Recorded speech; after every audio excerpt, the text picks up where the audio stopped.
So, ihr Lieben. Gleich ist los. Gleich ist los. Gleich ist los. So, ihr Lieben. Gleich ist los. Gleich ist los. Gleich ist los.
Oh, so, bequem hinsetzen.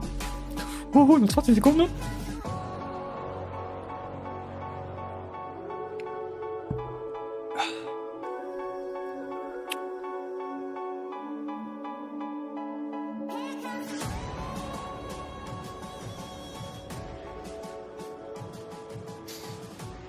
Drei, zwei, eins. Oh, geht direkt mit dem Trailer los. Wollen wir mal einen Block dazu nehmen? Mal gucken, schreiben wir auch schreibt, wäre cool. Tag 1. Boah, das ist eine geile Grafik. Every August for 15 years, Cologne, Germany has hosted the world's definitive celebration of gaming. From stunning opening night live reveals and gameplay breakdowns to the biggest news from the industry's best, join hundreds of thousands of fans on the ground and millions of gamers worldwide for the ultimate games convention. Welcome to Xbox at Gamescom.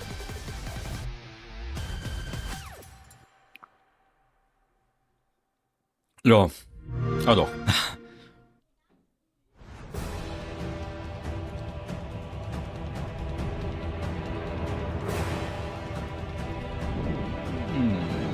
Kennen wir doch.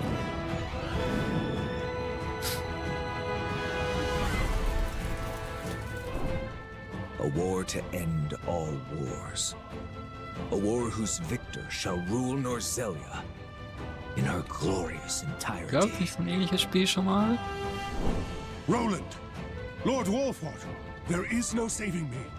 The future of Glenbrook lies in your hands. Das verwechsel ich das gerade. You're War damn nicht ganz mein right, Genre. Will. I'll restore this kingdom to its rightful glory. I care only that you and the legacy of House Wolford are safe and secure. As long as I keep walking, there will always be hope.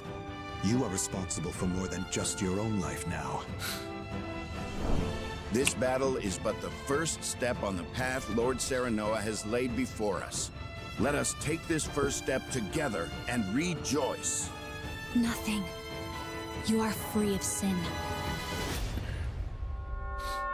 Good Now choice. behold Change my the power. future. To victory! Not another step. A battle to prove which of us is more fit to rule Norzelia. A new future is before us. But first, we must carve our way through to it. No, available today. Hello Xbox fans and welcome to Gamescom. You just saw a trailer for Triangle Strategy from Square Enix, which you can actually play today. And that is just the tip of the iceberg because this is a huge year for Gamescom. We've got tons of great reveals, in-depth interviews, and first look gameplay presentations. I'm Benny from the Xbox On team, and we're gonna make sure that you're getting wall-to-wall coverage all event long so you don't miss out on a single thing. But first, let's head inside and catch up on all those big reveals from Opening Night Live. Thanks so much, Benny. Charlie and Bex here, and I am thrilled to be in Cologne, Germany for Gamescom 2025, holding down the Xbox booth at the biggest gaming convention in the world. There is a ton of amazing stuff packed in the next 2 days, and we finally get to see gameplay for some of the year's most anticipated titles and catch a glimpse of gaming's future in the form of fresh reveals and some surprise drops. I mean, just today, Charlie, we've got a full demo of Dying Like the Beast, tons of new info on Keeper from Double Fine, a custom controller giveaway, what's next for World of Warcraft and Call of Duty, and a brand new adventure starring a certain roguish archaeologist with a whip. And that's just some of the stuff I was allowed to tease after I signed like 5,000 NDAs. But first up, let's go hands-on with the ROG Xbox Ally and the Ally X, the very first Xbox handhelds, and explore the wide world of Xbox Play Anywhere. Now, Xbox Play Anywhere, you can buy a game once, Bex, and access it across PC and Xbox consoles, including the Xbox Ally and Ally X. Even better, your progress travels with you, so you can bring all your saves, your add-ons, your friends, and all those delicious achievements along. So whether you're online on the convention floor waiting to play your favorite game, posted up here at the Xbox booth with your beloved Xbox On team, visiting our battle-ready neighbors at a very impressive Call of Duty Black Ops 7 booth, chilling with the Warcraft team over on the World Warcraft Midnight booth, hanging with Asus at the ROG Ally all the way over in Hall 8, or looking at the latest tech offerings from Samsung this year at Gamescom. Anywhere kind of truly is the best place to play. But right now what we're going to do, Bex, is quickly recap what Xbox revealed last night at the opening night live celebrations. Are you ready? Okay, Recap von gestern. I mean, we got a brand new and very Aber das haben wir ja gesehen, ne? Also Wild 2 war ganz cool. The Dynasties of the East expansion for Age of Empires 4 Anniversary Edition also got announced, and they also revealed a release date, so you can start organizing your troops on November 4th. Market. We also found out about the massive new Indiana Jones Ja, Indie DLC. expansion, Richtig geil. continuing Ich muss Indie's langsam anfangen, das investigation of the ancient Spiel zu order spielen. of giants. Ancient Rome's biggest secret awakens September 4th. Excited for that one. After decades of supporting Trailer the war echt Hayabusa cool. clan, Und Ninja Gaiden auf Raven jeden Clan Fall. is Das finally taking center stage ist auf jeden Fall der erste in Ninja Massive-Titel Gaiden dieses Jahr. 4, which we saw an awesome new trailer for as well. And according to Team Ninja Bag, so if you got this, they have a Wie geil. secret ulterior motive that will really shake up the story when it drops on October Das 21st. wird, glaube ich, Sneaky. Banger. As anticipated, we got a truly immersive look at Call of Duty Black Ops 7, releasing November 14th. Yes. The new game's got twisted environments, a campaign that supports 4-player co-op, zombies, Dead Ops Arcade, and even a new mode called Endgame to keep your squad busy for years to come. Really impressive stuff, that. So good. We ja, also wahrscheinlich saw Blizzard Call of storm Duty through Fans with freuen the sich. gorgeous and never before seen So, cinematic da kommen intro wir for the World of Warcraft schon in Midnight. interessantere The Bereiche, ancient ne? home of the Trailer war Blood Elves is richtig under threat, sicko. and they'll need to tap into the power of the sacred Gucken, was wir Sunwell heute noch to dazu keep those zeigen, shadows at sagen. bay in 2026.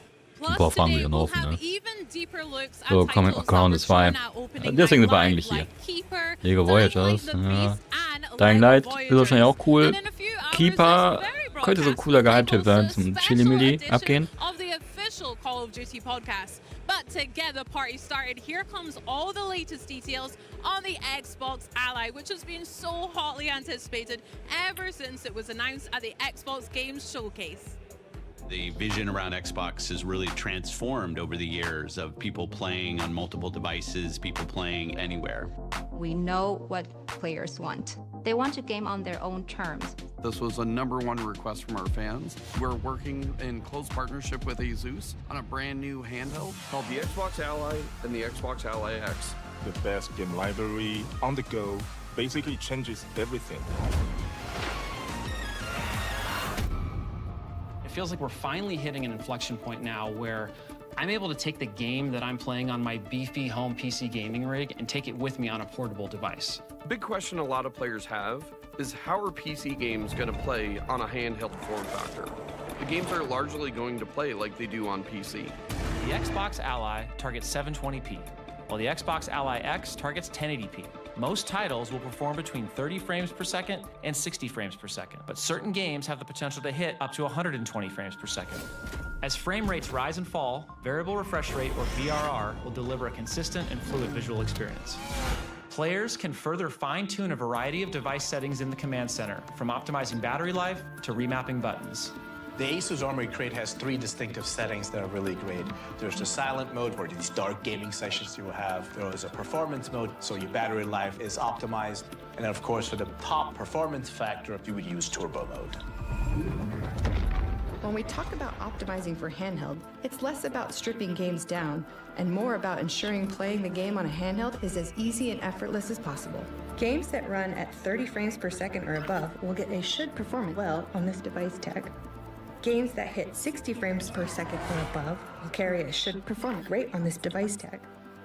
Games that haven't been tested yet will have a performance check not available yet label.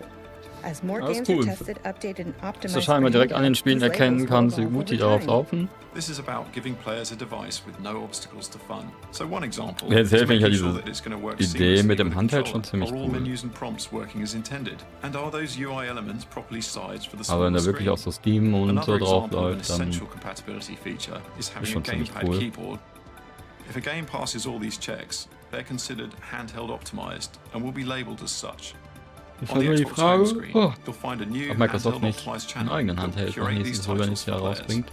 We test on the Alley all the time as we're building Roblox. For a player, that means more immersion, better graphics, smoother animation. You get to play games the way they were built.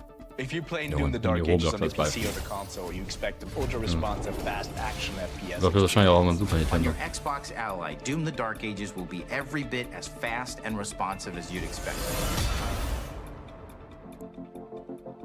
Ich würde den gerne mal in die Hand nehmen, um zu gucken wegen der Größe und wie gut der in der Hand liegt. We think about having this unified game library and how it can bring your entire game collection together. Any recently downloaded and played games Epic, from other PC Battle.net. game stores, from Battle.net, the Epic Game Store, Ubisoft, Steam, GOG, or EA, the Xbox app automatically finds them and Das will ist schon show them geil. in your game library.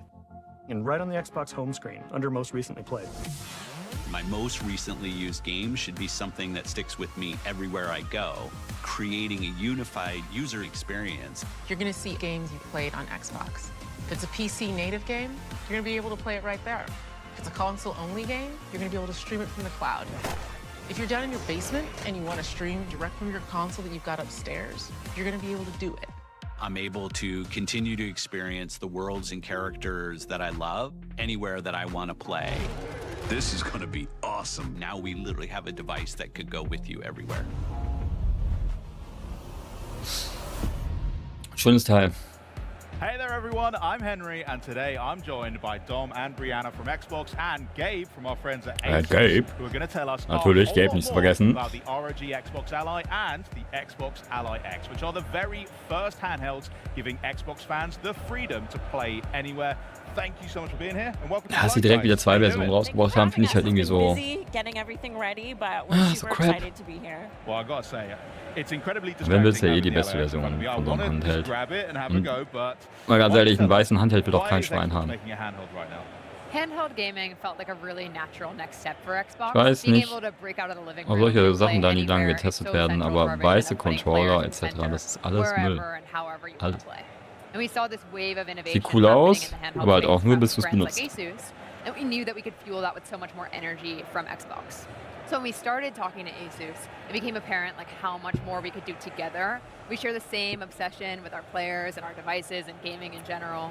And we just realized that by building a device together, we could do something much more special and much more quickly than either of us could do alone.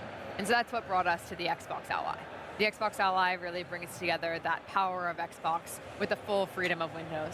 That means that you can play your PC games natively from across storefronts. You can play your Xbox Play Anywhere games natively, and you can stream your console games as well. And really, this is just the beginning. Like, we have such a huge roadmap of improvements that we're going to continue building, continue delivering for our players. We're always listening to feedback, but I'm really excited for this first step. As a device, it's got a really quite unique look about it. Gabe, can you tell us a bit about the hardware design of the Ally? Absolutely. The design of the ROG Xbox Ally features natural ergonomics, comfort, and user familiarity. These solid contoured grips familiar with that Xbox controller we all know and love. And so design starts with your hands, right? We think about our opposable thumbs and the really nimble fingertips that we have. These are the tools that we use to write, to pick things up, and definitely to play. And so when you think about the devices as they are in their current generation, it really rests into your palm, and you're using your palm to pick up these devices. And I say it's kind of like a tray-like feel. With the ROG Xbox Ally series devices, it rests into your fingers and then into your palms, and then allows you to curve over, giving you the freedom to use that to play. On our wonderful new ABXY keys with the tactile feel and color coloring of the new Xbox controllers. It's not as simple, though, as just taking a controller and splitting it in half and putting a panel inside. Really, that would cause you to flare out. So there's a subtle detail of how you kind of want to have you fall in and be natural. And those contoured feels and this natural feeling really helps with the overall weight distribution. And that means comfort when you play long on these Ja, sieht wirklich handlich aus, muss man ehrlich sagen. The Xbox Ally series, Die you're Form going to be able scheint to sehr play longer and play durchdacht zu comfortably. sein. And then, with the ROG Xbox Ally X, you then have the access to the impulse triggers. So then you're able to feel everything and be part of the game and immersive inside in terms Ja, of gut, Trigger. all the things that you Aber hinten sind auf jeden Fall auch noch do zwei with on your Bumper Xbox sozusagen. controller today. And so you Oder get all those Makrotasten, wie auch immer. Das game-centric finde ich schon mal sehr cues coming geil. through on your device. Da sieht man, liegt ja auch It's direkt so, mit dem like, Finger fully drauf. Das ist fledged, geil. very well optimized for gaming, which is why I need to ask, how has the Windows experience been optimized for gaming, which is primarily what we want to do with an Ally? Yeah, absolutely. I mean, this has been a huge collaboration between Asus, Xbox, and Windows. And so we really thought about like what makes playing on Xbox so unique, and how can we bring those elements together with what makes Windows 11 so great for PC gaming. And that really led to, from my perspective, 3 big features. The first one is the Xbox full screen experience. The Xbox full screen experience is extremely tailored for the handheld device, for controller navigation, and right from the moment you turn on the Xbox Ally or the Xbox Ally X, you launch directly into this Xbox full screen experience. But what's even more interesting about what's happening here is not just the experience itself, but what's not happening. So we've collaborated really deeply with Windows to defer a bunch of processes that aren't required for gaming. So that means your desktop, the taskbar, all of these things aren't loaded when you boot into the full screen experience, giving all that memory back to your games. The second feature is the aggregated library. So because this is Windows, we know that our players have catalogs of games that span across different storefronts. We want to bring your full library together in one place in the aggregated library so you can see all of your installed games from different storefronts. This makes it super easy to launch your games, kind of stay in that Xbox full screen experience for more of your experience, and just really experience the full value of the device. The third feature that we've really invested deeply in is the Play Anywhere feature. So Xbox Play Anywhere has been a program for a long time, but we've really been investing in it so deeply, and there's now over 1,000 games that support Xbox Play Anywhere. For your Xbox Play Anywhere games, you can bring your progress, your saves, your achievements from your Xbox console or your Windows PC to your Xbox Ally, just again making that really so seamless. And again, we have a huge roadmap of improvements we're working on together and with the Windows team. So it's really exciting, and I think there's going to be so much more to share, and we're always listening to feedback. But these 3 features to me are what make the Xbox Ally. Andererseits, wenn natürlich sowas wie Windows drauf ist, im Background, da lässt sich ja wahrscheinlich in Zukunft einiges mitmachen. Gabe, tell us a bit about the horsepower behind it and the partnership you've got with AMD to really make games shine. Junge. Absolutely. We're really pushing the boundaries of silicon with this device.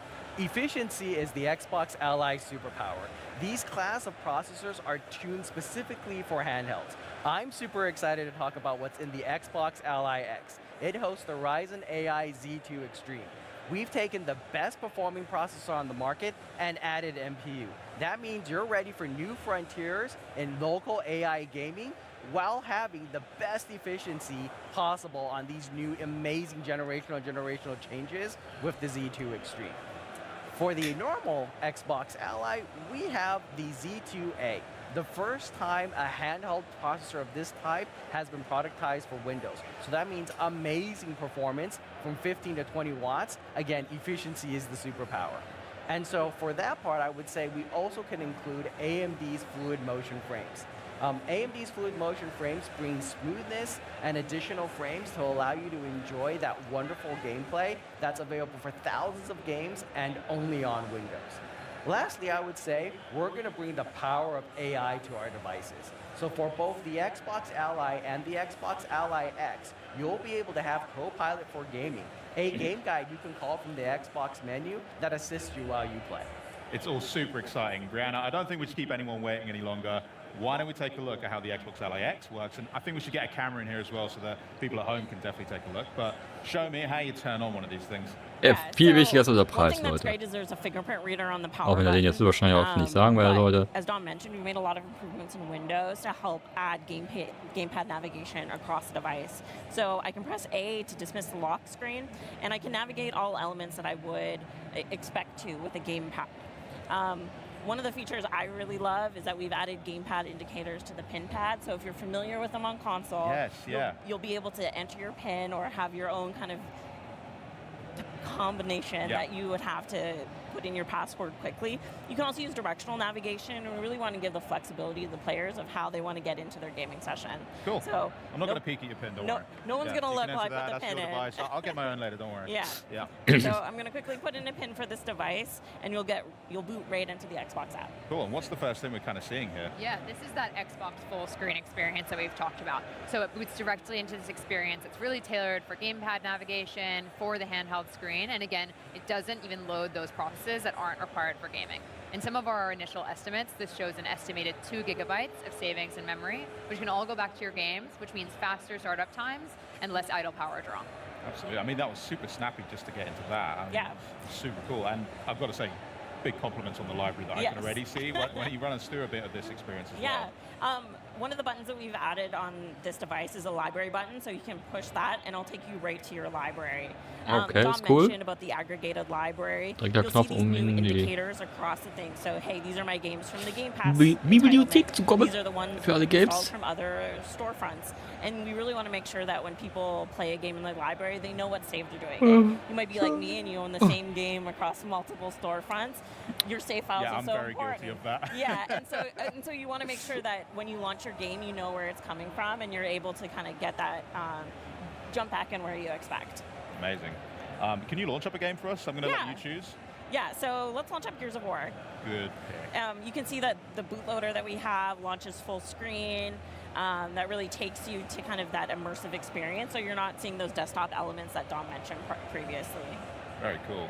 Because there's something I use at home on my desktop, which is Game Bar. I use it to access my screenshots. I use it to access all of my friends lists, party chat. Yeah. We have a little look at that. How does that operate on the Ally? Yeah, so one of the main differences between the original Ally and the Xbox Ally is now there's an Xbox button on the device. And so by pressing it, you quickly bring up Game Bar. And this is the optimized view that we shipped last year called Compact Mode. That takes that same widget model that we have before that's completely extensible, but it puts it in a more streamlined, optimized form for these handheld devices. So it lets you quickly get access to device settings, and most importantly, Command Center. So instead of having multiple overlays that you're juggling, it's all in one overlay, and it's all in Game Bar, and so you can get access to some of those awesome AMD features as well as the Asus features that you've been known for before to be able to navigate those and adjust those kind of performance settings on the fly.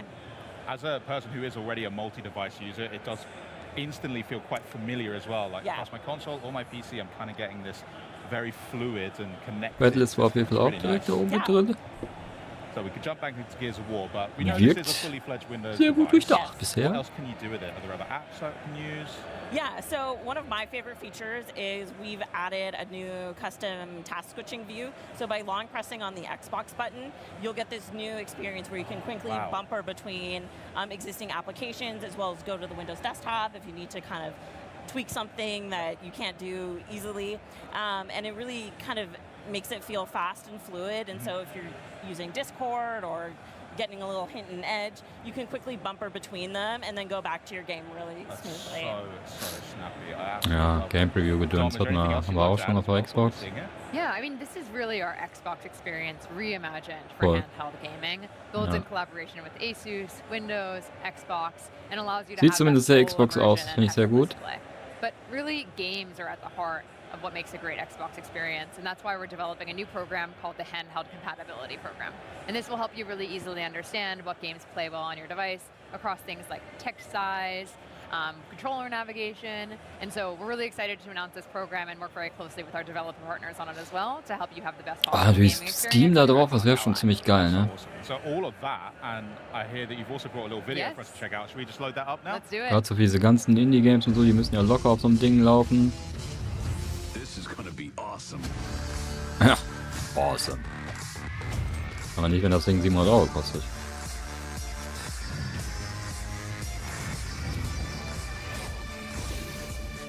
Let's do this. Oh yeah. Cyberpunk haben wir auch gespielt, sehr schönes Spiel gewesen. Horizon, immer noch ein schönes Spiel. So, now that you've seen what the Xbox Ally Auch and nichts the für den Xbox Ally Handheld, X can do, Renngame want to know when you schon. can get your Am own großen one, huh? Monitor. Brianna, if Fernseher, I wie auch ask immer. really nicely, is there anything you can tell us on that front? Yeah, I'm excited to share that the Xbox Ally and the Xbox Ally X will be available worldwide October 16th. Oh, that's so soon. All Yeah. right, Oh, that's well, so you bad. heard it here first. The Xbox Ally comes out on October 16th. Ja, keine Preise, ne? Brianna, and to all of our guests here as well for stopping by today. But coming up next, stick around for the latest Keine on Preise. Rogue, Prince of Wie Persia, Arschgeigen. and so much more as Xbox at Gamescom 2025 continues. Aber war schon ein cooler Opener. Ach, haben wir auch schon gesehen.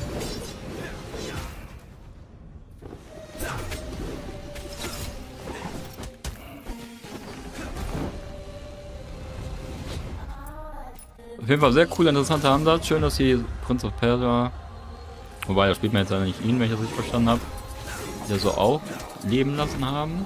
Das ist eigentlich auch eine echt coole Marke. Ich finde aber leider den Grafikstil ein bisschen zu unpassend.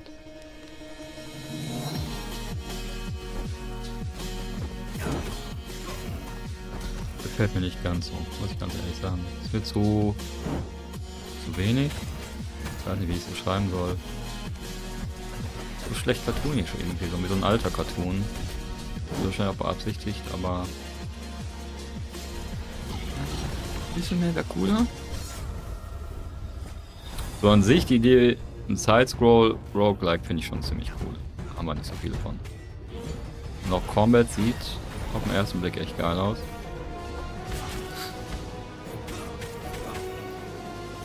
Wahrscheinlich auf jeden Fall so ein Game, was man im Selma ausprobieren kann.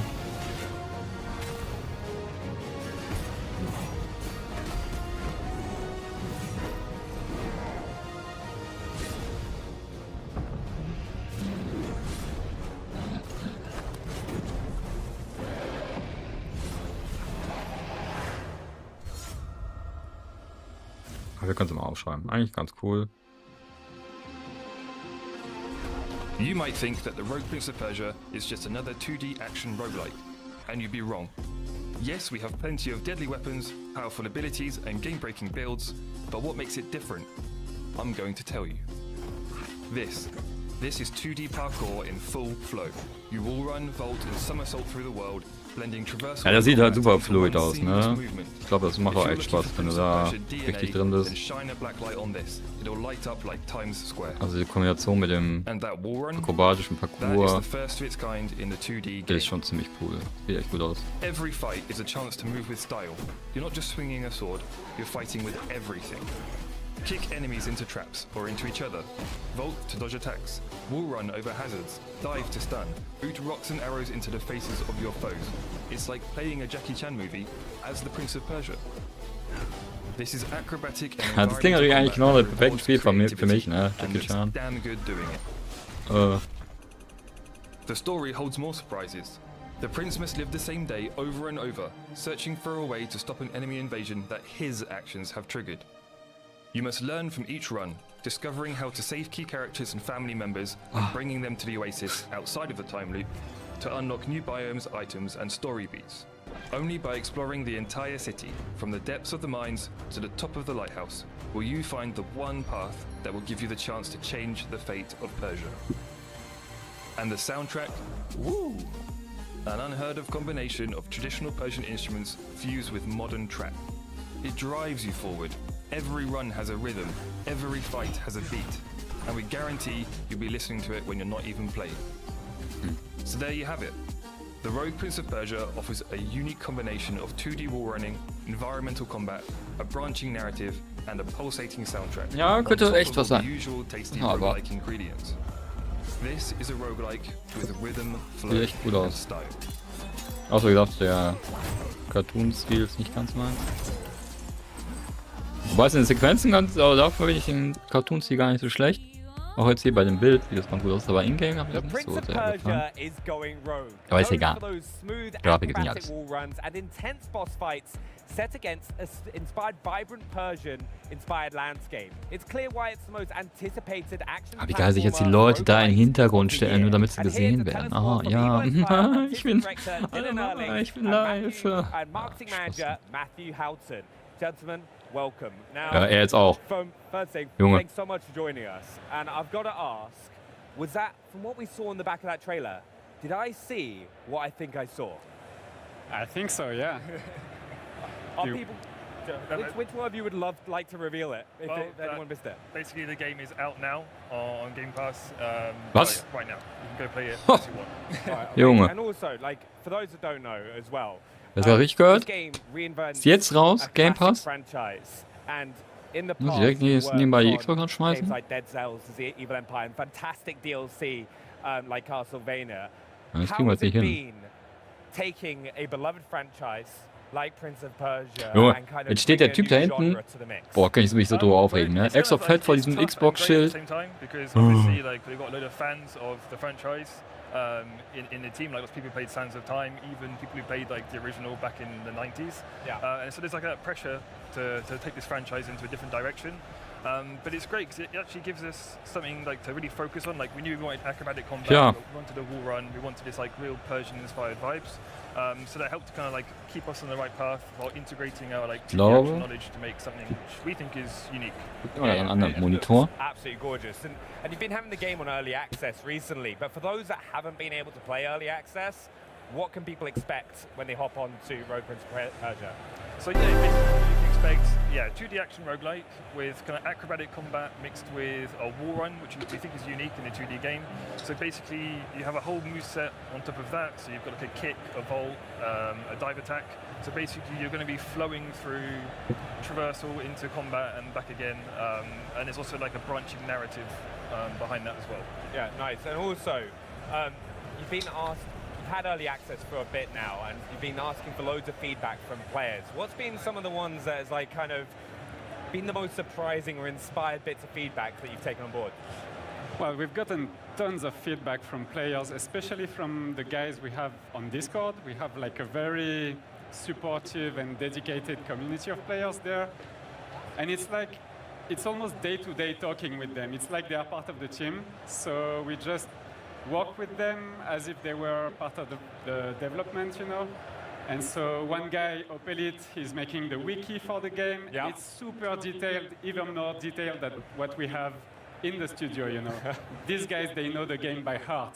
And so it's so cool to work with them. And another one called Andrew is a super fan. And a good anecdote is that he had a baby during the production of the game. Yeah. And so we celebrated it. I did a sketch of the prince with the baby and everything. Oh, that's amazing. Yeah, these guys are truly part of the team, and I want to thank them truly for this early access. It was great. I think that's one of my favorite things these days as well, is how much the community can get involved in games now and like kind of give feedback and kind of work directly with the studios. It's not something we really had in the past.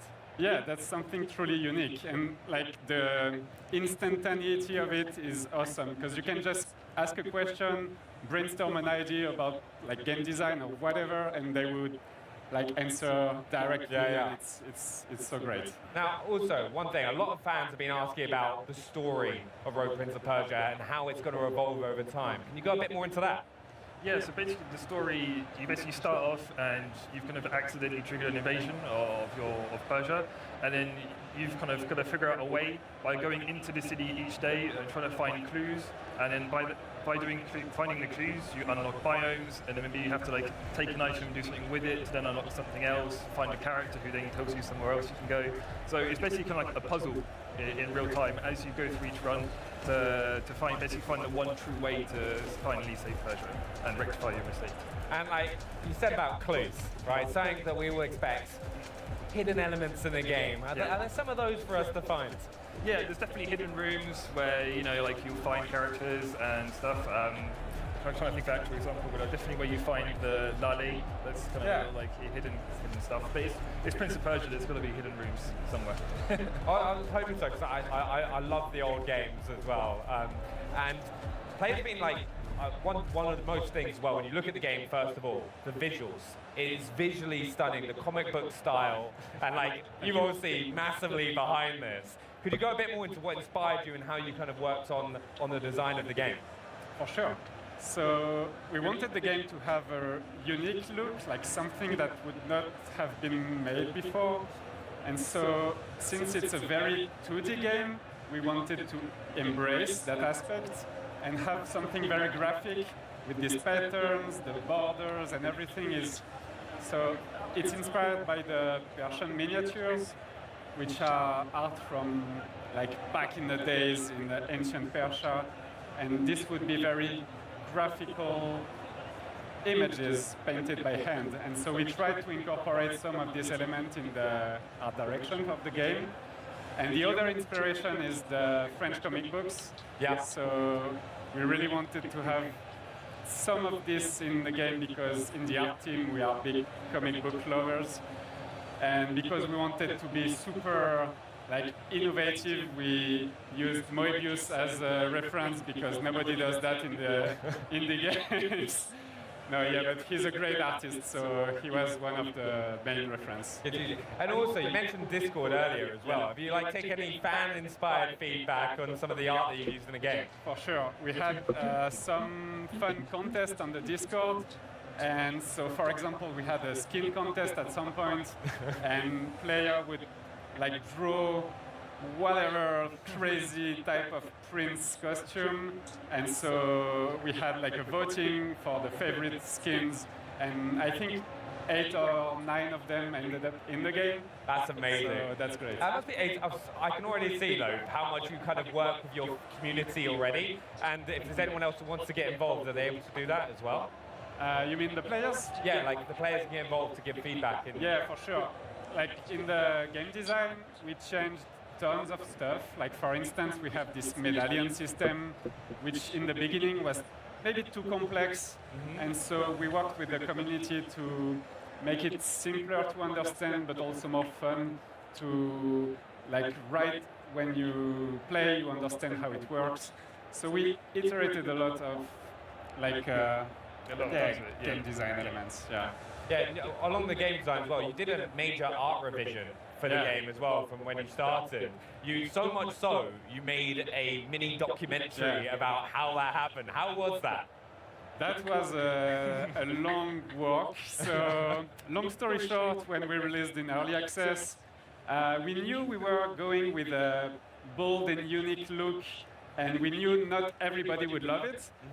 But we got a lot of feedback from players that did not like so much the art direction. So we tried to take that Also as irgendwie feedback. ist es auf jeden Fall noch nicht am Just as Start. if it was gameplay. Yeah. Why not rework the art, you know? So we did a lot of polishing and we changed some of the color. The prince was purple in the beginning. He's not purple anymore. That's a long story. But yeah, we tried to make something that player would like more. And so this was like, yeah, big rework. I think it's one of the first things anyone notices as soon as they see the game. It's so vibrant and colorful, and it's like so pretty to look at. Like you've done like an incredible job putting that together. Thank you. Have you got any personal favorite pieces that you worked on in the game? I mean, we tried to be as diverse as we could in the biomes that you are going through. So each biome has a very unique color palette. I think the final one, the palace, the one that's going to be released in the 1.0, is the best one because it's the last one that we made, and we put a lot of love in this because it's the final objective of the game, and it's really nice, I think. I think we've also, you talked about all the different biomes that are available.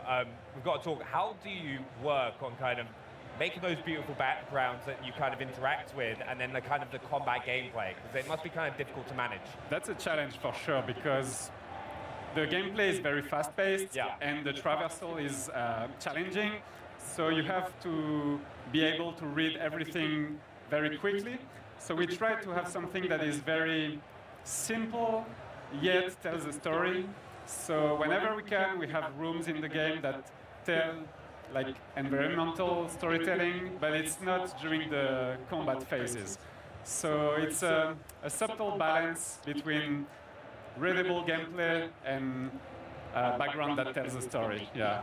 Oh, nice. So especially, is it like clear when there's like a hidden room or something like that you can smash some pots or kind of work your way through? There is some of this, yeah, some secrets in the game. Now, also we've got to talk about the color palette and lighting. They've been widely praised by players in early access. Right, how did you approach making the game like visually distinct from previous Prince of Persia games? That's a tough question.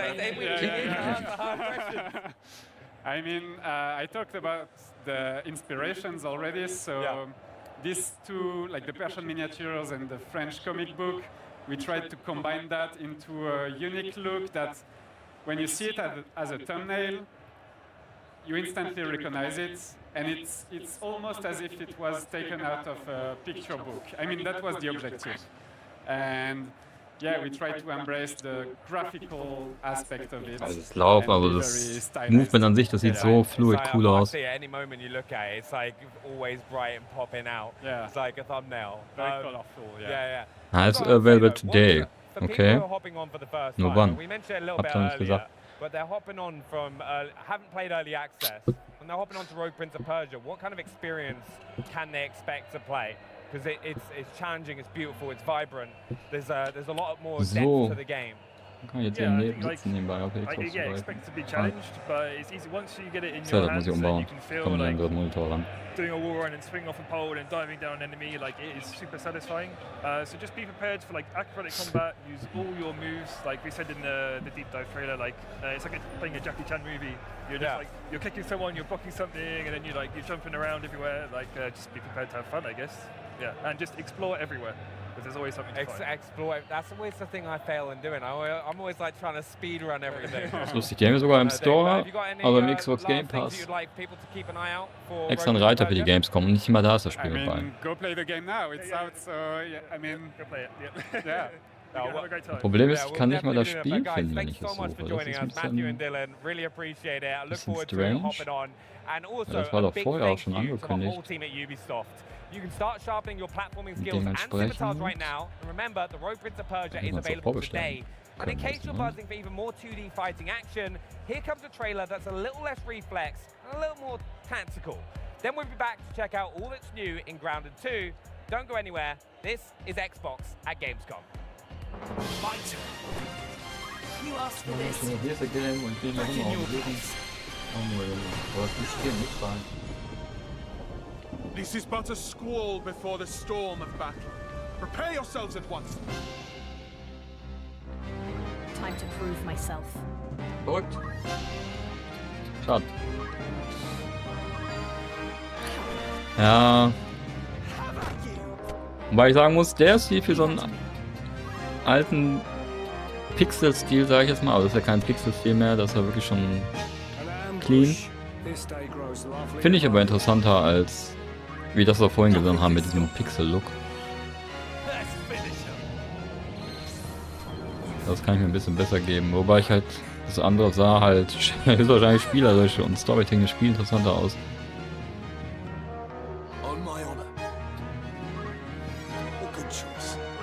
Just change.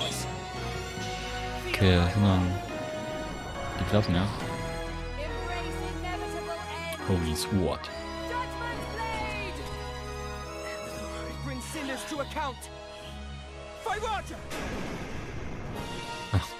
Scheiße, ist gefallen. Hätte sie. Ah ja, hätte man mal drauf kommen können, ne? Oh yeah. Gehen wir uns in die. Der Trailer war echt gut. Und jedes Mal, wenn ich was von diesem Game sehe, denke ich so, boah, das ist bestimmt voll das coole Game. Das macht bestimmt Spaß. Das ist super geile Singleplayer-Erfahrung. Fierce warrior. Fought in the siege of Antioch, 1097 AD. Dann spiele ich doch wieder andere komische Dinge, ne? Pope Paul IV had an item of this crusader in his possession, his helmet. Well, tell you what, if I see the helmet, I'll leave it exactly as I found. Sound good?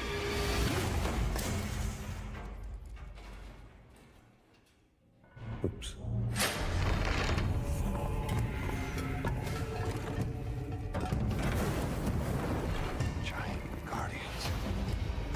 das sieht so gut aus. Es sieht so gut aus. Verdammte Axt. I can't believe you dare to investigate this. It's impressive for a snake. For Snake.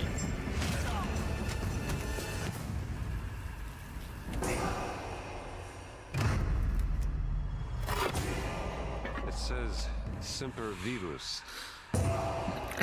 Always. Ich sag mal so, wenn uns das Grounded 2 nicht dazwischen funkt, werden wir damit auf jeden Fall spätestens nächste Woche starten, denke ich.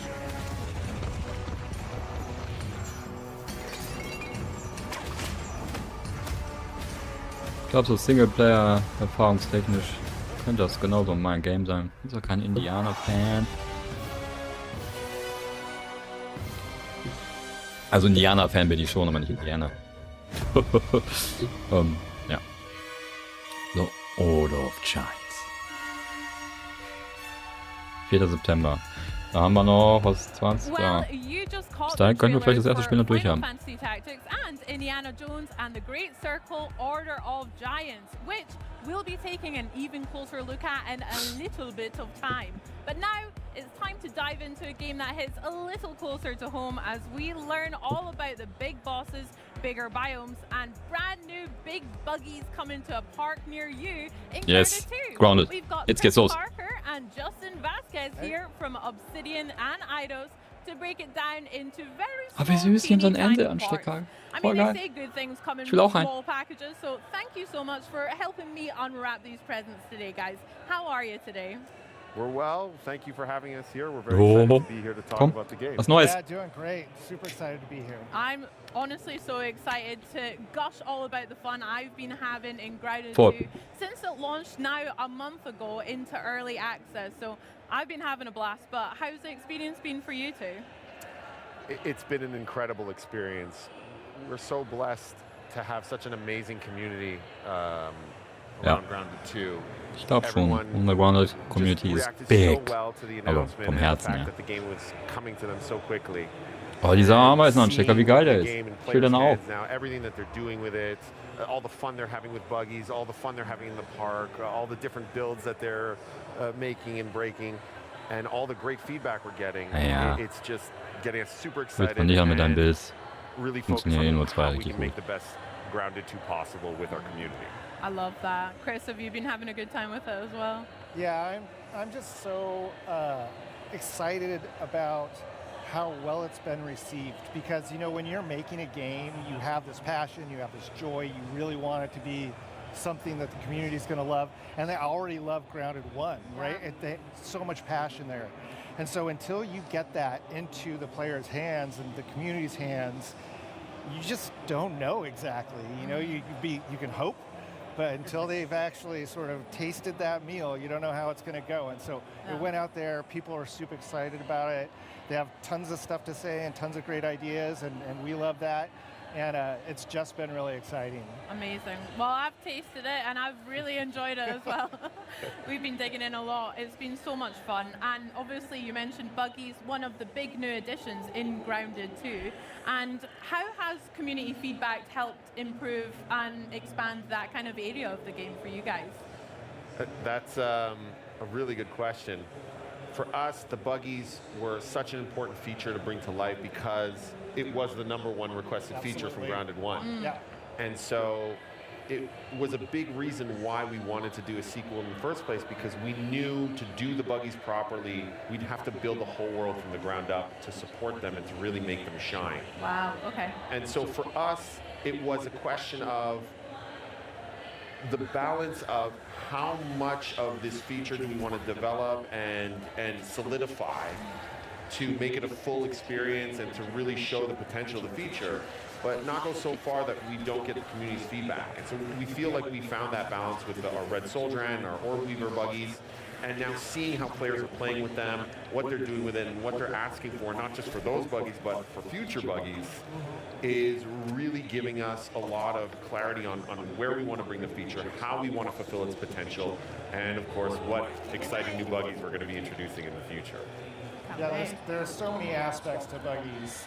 Like Justin said, we we kind of went for the minimum approach and said, let's see what the community has to say about these. We have all of our own ideas that we're like, these are great ideas, but let's see what the community says first, and then we can kind of hone in on that stuff and help that really guide the future of buggies, whether that be with customization or progression, or even what sort of new buggies we might introduce in the world. And what's been really great is seeing everybody's feedback. A lot of it is very much in line with where we wanted to go. Absolutely in line. Yeah. It's all stuff, almost all of it's been stuff that we've talked about. Yeah. Like, and it's great to see that, and especially, you know, we look at what the community feedback says. Warum and our sprintet die so community langsam guys, da? like, put it all together, and we count like what's been upvoted and what people are reacting to the most. And the things that they're reacting to the most are things that we're like, yes. Yes, that's what we want to do. This is so exciting. This sounds great. So not only does it confirm our belief that this feature has so much potential, it's really nice to see how aligned we are with our community. Yeah. And it really feels like we're all one big team trying to make the best Grounded 2 together. One big colony. That's so Yeah. cute. I think That's, that. I totally missed that. Eine große Kolonie. Don't worry, I got you. My buggy is called Ant McPartlin. It's a red soldier ant. I haven't got to Orb Weaver just yet. We're taking our time. Which is a very UK insular joke, but that is fine for you. But have you guys got any buggy names that you're particularly proud of? Any good puns that you've heard? I've or got from one up the my team? sleeve. You, Chris? Well, no, the favorite one that we always fight around the studio right now is Stinky. I don't know why. But yeah, when we start up a co-op game for the first time, yeah, everybody goes and like makes their buggy real quick together, and then whoever names their buggy Stinky first is the one that wins, basically. I always call my aunt Antonio Banteras because you get the double ant pun there. Double ant. And also just because I like to Antonio think of my red Antler. ant as this like charming, roguish ally that I'm like going on an adventure with. So Love Antonio that. Banteras. That's beautiful. He's your own very real sidekick. That's beautiful. We have another first in Grounded 2 with our classes. So, I mean, we were chatting a little bit behind the scenes about, I've been loving the mage class personally, but what has been the most exciting developments from either seeing a lot of players get to grips with these classes or from the team themselves? I mean, when we set out developing archetypes, they were really about just helping players understand, how do I best equip my character for whatever it is I'm trying to do today, right? You're not locked into being a mage for the whole game. You could be a mage one night and then switch over to a ranger or a rogue or whatever. You want to be a sword and board fighter, do that. But let's have the interface help you out, help you sort of like min-max easily into that play style. And to be perfectly honest, I thought this was just like a kind of a nice little quality of life add to the game. And the players love it. Like they think it's fantastic, and they want to know, hey, what are the next Nur ones die gonna be? What is Servonen ein bisschen bearbeiten. be added so that we can further develop this particular archetype? And that's been really surprising, but also super encouraging and exciting for me, just to see that, you know what, people love this. Something that I thought was pretty small, something that actually IDOS actually championed in the first place, and like, everybody loves it. It's great. It's been really positive reception. From our point of view, it felt like a natural extension of what Grounded was already doing, and what made Grounded special as a survival game was this really rich RPG fighting system. And to speak to what Chris is saying, that's also the shared DNA between Obsidian and Eidos Montreal, is that love for both RPG mechanics and progression and player choice. And so this felt like a natural extension of us working together, of us collaborating. And to see it in players' hands, not only them finding really cool ways to break the builds and push them to really cool limits, like the dual wielding rogue that can, one-shot, even our biggest, toughest foes. Yeah. But on top of that, seeing them use the builds in really creative, unique ways that, like you said, speak to their play style. And you're not locked into anything. If you want to be a mage that whips out a sword and a board, you can do that. If you want to be a ranged who is still packing a mallet, you could do that as well. And so we really want the players to express themselves however they want, and we want to get their feedback so that we can find new ways to help them express themselves over early access of this game. Love that. I mean, with Love new that too. classes, we've also got some new bugs as well in Grounded 2. How has that been for putting those into the game, implementing them, and how have the community received some of the new ones, like our new scorpions, our caterpillars, etc.? Are there any fan favorites that you've seen emerge? I don't know about favorites, but I mean, I think all of them have been really well received, but like for different reasons, of course. So like, we've got a ton of feedback from folks who are like, man, the caterpillars are so sweet and they're Ja, Caterpillar sind and wirklich I have cool. to kill them. Why have you done that? Why have you ruined my life? Ist halt auch Why komisch, did dass sie das my nicht wehren. soul, Das finde ich ein bisschen with this? weird. And then, you know, another example is this cockroaches, where they're like, I can't deal with cockroaches. Why have you put this in the game? This is where you're like, oh, well, we Ja, put it in there Cockroaches to sind be eklig. gross. That's why it's there. It's serving its purpose. But Und nervig, zumindest die the Kleinen. reception to those has been really fun, very exciting. And on the other side, what was nice for us is when we first started talking about, you know, what creatures we wanted Ich to finde es halt so bring to krass, dass Grounded Leute das in 2. Ego-Perspektive so I gut think it spielen was können. universal. Everyone was like, we need something that is on the same level of terrifying as the wolf spider from Grounded 1. And the #1 contender was the scorpion. And it was a huge request from the community for a long time.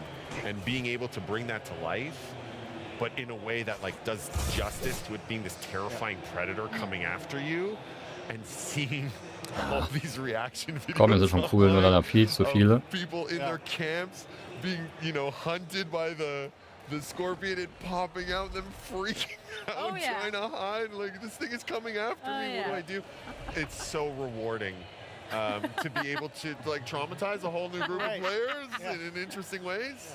Yeah, But, you guys have a lot to answer for making me kill the sweet caterpillars and the butterflies, and then also the horrendous night terrors I've had for the scorpions. So yeah, we'll talk afterwards. But speaking of foes and new enemies, I hear we have a new boss to look forward to as well. So can you tell me what this new boss is and why Axel. you guys are excited for players to take it on? Let's go. Happy to. So our new boss is a giant tarantula Oh my named gosh. Axel, who has gotten loose in the park. And this is what we're calling our first park boss. Oh. And, you know, in Grounded 1, there was these really cool backyard Aw. bosses, the brood mother, the mantis, and these were all, you know, really giant, terrifying foes. And Whoa. so we knew we wanted to keep up that tradition. Yeah, look at this thing. It's Ach du terrifying. Scheiße. We want to keep up that tradition, but because now you're riding buggies, what's giant and terrifying and monstrous has to scale in proportion to that. And so we really wanted to nail that like primal feature creature terrifying experience for players. And again, it was just the clear first choice for us was we have to bring that fantasy of the tarantula to life. That's where Axel was born. And then we had to look at scale. I mean, like it is. Oh, das wird krass. Das wird so krass. The footage we just showed. It looks how huge. Immensely huge this is. So the character in that footage is riding around on its own orb weaver spider, and the orb weaver looks teeny tiny compared to Voll. the tarantula, because it's about like 3 times bigger than a wolf spider, which is one of the largest creatures in Grounded 1. And I think it's about It is- 16 times bigger than the player, so Yeah, it's it's pretty massive. It's 16 mal so groß wie ein It's Spieler. absolutely huge, and we think players will have a lot of fun with it. It's got its own arena, it's got its own like sort of like recipe and things that you've got to do in order to summon it and bring it in. But we think it's a pretty exciting boss. Yeah, it looks huge and terrifying for sure. How did you guys land on the name Axel? That's so cute, for one. I'm guessing it's a pet tarantula as well that someone just found. Oh no. So one of the best things about our franchise is it's set in the 90s. This one's set in 1992s and 1992. Ja, Axel ist so ein there's typischer all 90s, this na, hat er recht. nostalgia around that era that means a lot to all of us. Ah, cool. And Axel is actually a reference to Home Alone. In Home Alone, the older brother has a pet tarantula called Axel that gets loose. And so Oh, das ist ja geil. that's our little Easter egg. Das ist ja ein cooles Easter Egg. I love that it makes sense in the world of Also Axel ist von Kevin allein zu Hause. Das ist die Spinne, die der Bruder hatte. There's a couple of more Home Alone references in the game, so around Axel, so I can't wait to see if the community catches them all. Love it. Well, let's get back to this big boss Axel, because I would love to hear some tips from you guys about taking him on. I'm terrified already, and I'm hoping I don't have to do it alone. But yeah, do you have any tips for players on taking them down? Well, I mean, with basically any adventure in Grounded, got to load up before, you got to prepare for whatever your adventure is going to be. You need to make sure you've got enough food and water and healing supplies, and then you're just going to have to go in and die a couple of times. Like, that's basically what's going to happen. Das Vieh ist so groß. He's got a lot of special attacks that are really cool, and you're just going to have to kind of learn that sequence, because there's also some stages to that boss fight as well. So once you've figured out the first one, you're going to have a couple of surprises for you. Figure out the second one, a couple of surprises for you. Hopefully it'll keep players entertained for a while. And when they finally beat it, there's a lot of goods on the horizon there. You know, you can, like with everything in Grounded, you murder it and then turn it into fashionable attire. And that's exactly what you wear your do. trophies on your body. Absolutely. Yeah. Make weapons and armor with that, maybe some furniture, right? Yeah, absolutely. You want to upholster something with that, and that's exactly what you can do here. My advice would be, whether you're playing single player or with your friends, to bring a friend. Go with your Orb Weaver buggy. Okay. You know, hey, if you want to take it on alone, go for it. Become the stuff of YouTube and Twitch legend. But if you want to, you know, try to survive, bring your Orb Weaver buggy. It will come in handy immensely. The fight was designed with that in mind. And we had a lot of fun figuring out what makes fighting a giant creature on another giant creature a fun and unique experience. So we really hope that the players will get a kick out of the Grounded style massive boss fight, but now on their own, you know, impressive buggy mount. Nice. I can't wait to try it myself and die multiple times, no doubt. Very good. And Parker, you mentioned that there's some, you know, obviously our favorite thing about Grounded is getting the loot. My favorite thing is going and analyzing everything, breaking it down. Can you tell us a little bit about the spoils that we can expect from the tarantula? Is there going to be some pieces in particular? Absolutely. So a couple that spring to mind is there is an absolutely, as you would expect, massive bow that you can craft. It's sort of ridiculously large, but that's what makes it sort of charming, is that like you made it out of the biggest creature that's been in the yard so far. Okay, Bogen gibt's auf jeden Fall schon mal. Ridiculously large. Sehr großer. Finde ich geil. Und übelster Longbow. Finde ich super nice. To adorn your base that holds a little bit more stuff, as I recall correctly. And is of course again fashioned out of axle pieces. You can even make yourself a cool little throne. There's all kinds of stuff you can do. So that's the one that I'm most in love with, and I can't wait to see how the community reacts to that, because it is a you know, significantly impressive throne for a significantly impressive boss. Yeah, big Spider King throne. That sounds great. I can't wait to see it. I hope it's fuzzy as well. The colors on it look so sick. I mean, I'm imagining your guys' offices are kind of just, do you just have tarantulas kind of like lying around, or any bugs and stuff? Like, that would be terrifying. Our art director makes these massive, you know, mood boards whenever we have a new insect. It's just like a wall of terrors. And we're like, okay, which of these is the most interesting terror to bring to life? And so when we were working on Axel, it was just all of these different tarantulas, and we're looking at them going, I didn't even know tarantulas came in those colors. Yeah. Your dreams must be haunted, but no. Also, on top of the new boss and the new tarantula, I hear we've got a new biome on the horizon as well for winter. Could you tell me a little bit about what we can expect to explore there? Absolutely. For our winter update, we're going to be introducing our first new biome in the park. It's our garden biome. And what's really exciting about it is that the park allows us to explore areas that are really a good mix of human crafted, handcrafted areas, as well as the more natural, organic areas. And so the idea of a community garden was very appealing for exactly that reason. And so der wird hinter der Statue sein. You know, our pumpkin patch, or a vegetable garden, or a greenhouse. These all feel very organic and very wild and very grounded, but have this new layer to it of, no, this was carefully cultivated by humans to be laid out in a specific way. And so that gives us the opportunity to do things from a level design and experience Wow, wir sind jetzt auf Deutsch. that Kürbisse. couldn't be done in Grounded 1, can Kürbisse only wäre be was done Cooles because Neues. of the park. Chris, do you want to? Yeah, no, 100%. You pretty much nailed everything there. I'm just super excited about running around amongst giant pumpkins. Okay. The greenhouse gives us the opportunity to make a very humid environment, which is something that we have not had before.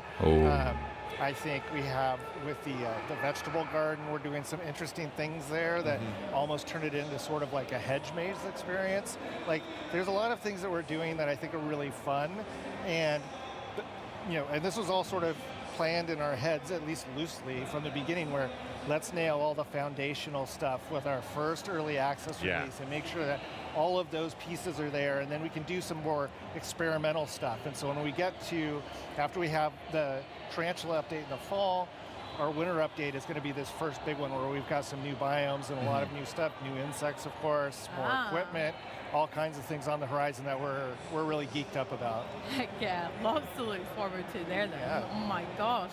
Well, is there anything else that you want to share with us just now, right around the corner for Grounded 2, that we can look forward to?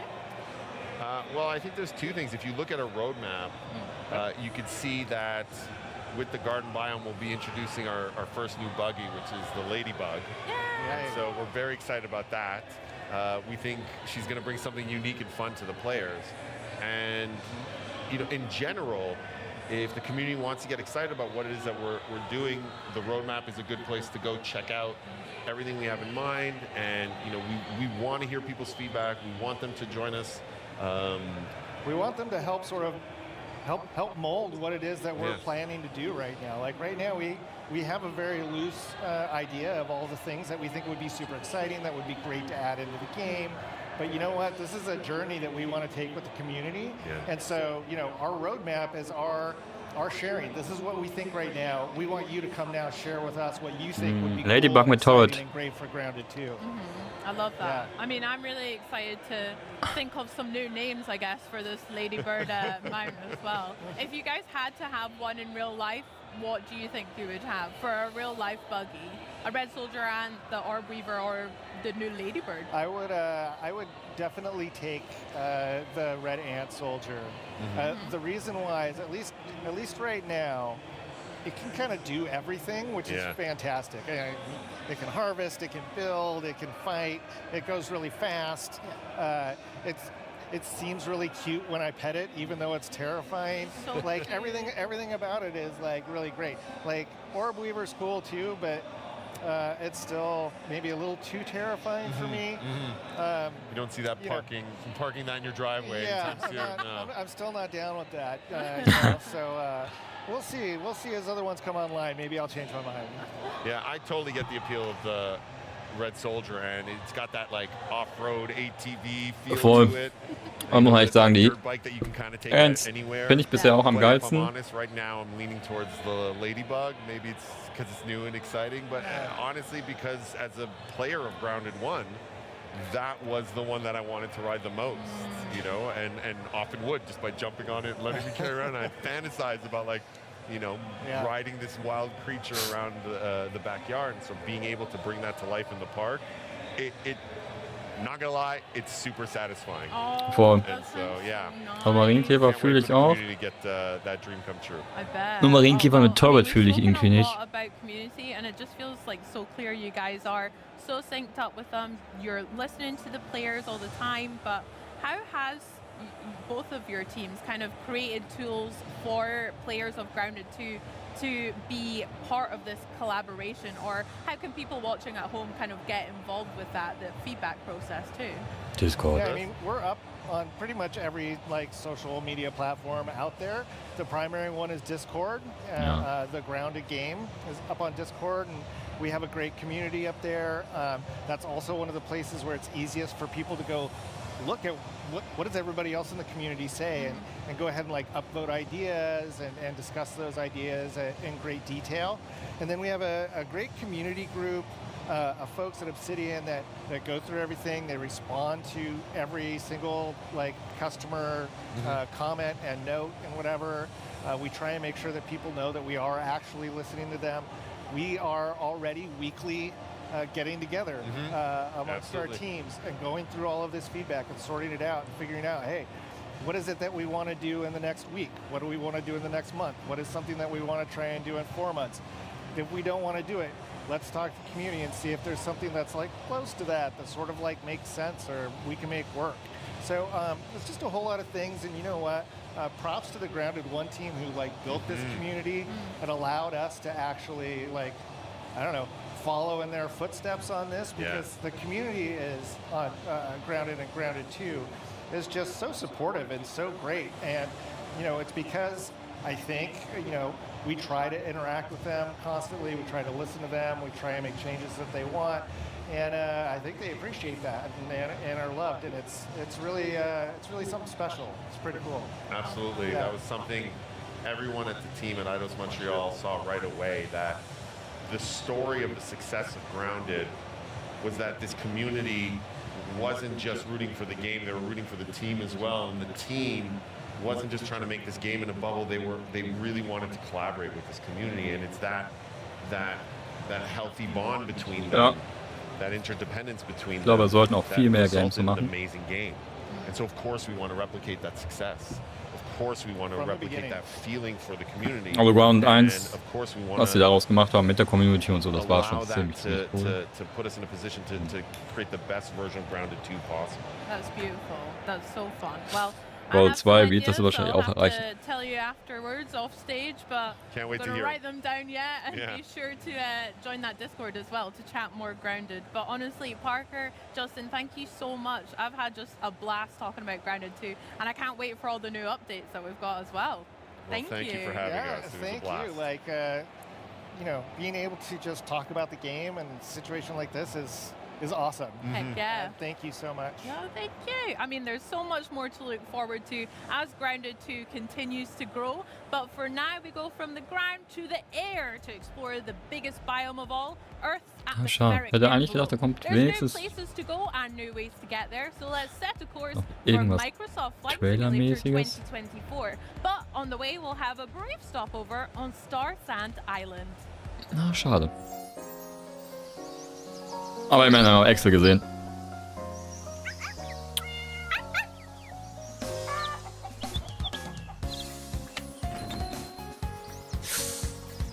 Okay, das sieht cozy aus. Ihr habt mich fast schon wieder. Ich mag halt leider nicht, das ist mir ein bisschen zu Anime. Grafikstil ist aber schön. Ich mag das, wenn das so... Oh.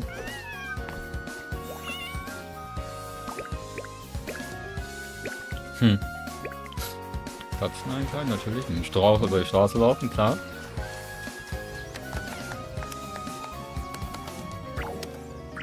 Oh, Steakkrabe. Ach, wie cool. Bisschen Musik. Bisschen Musik.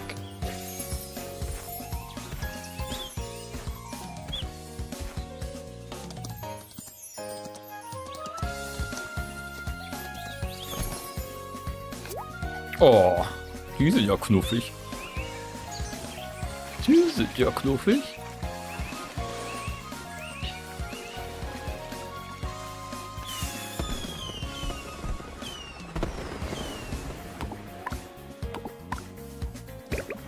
Alter, Aquarium dekorieren, ja, sowas ist geil. Kannst sogar ein Aquarium dekorieren.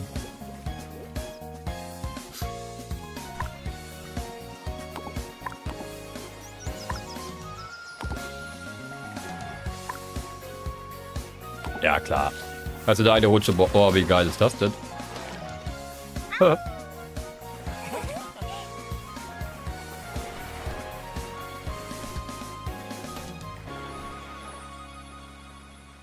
Okay, das sieht schon sehr cool aus. Star Sand Island, wir schreiben mal auf. When you think of Microsoft Flight Simulator, you might picture soaring over Die kennen wir doch. skyline planes or navigating through turbulent weather. But the sim is so much more than just a sightseeing.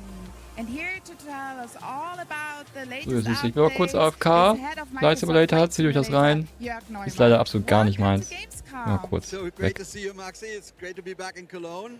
And you always bring some delightful surprises when you're here in Cologne. What does Microsoft Flight Simulator have in store for the fans here today and fans everywhere?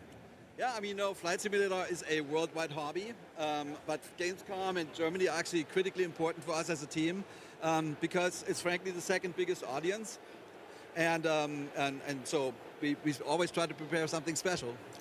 And that's music to my ears that Germany is so special. Why do you think that is? I think it's the history in aviation. Germany has been since the beginning. Otto Lilienthal, Ferdinand Graf Zeppelin, and Junkers made the first metal aircraft. Lufthansa is super influential in the world of aviation.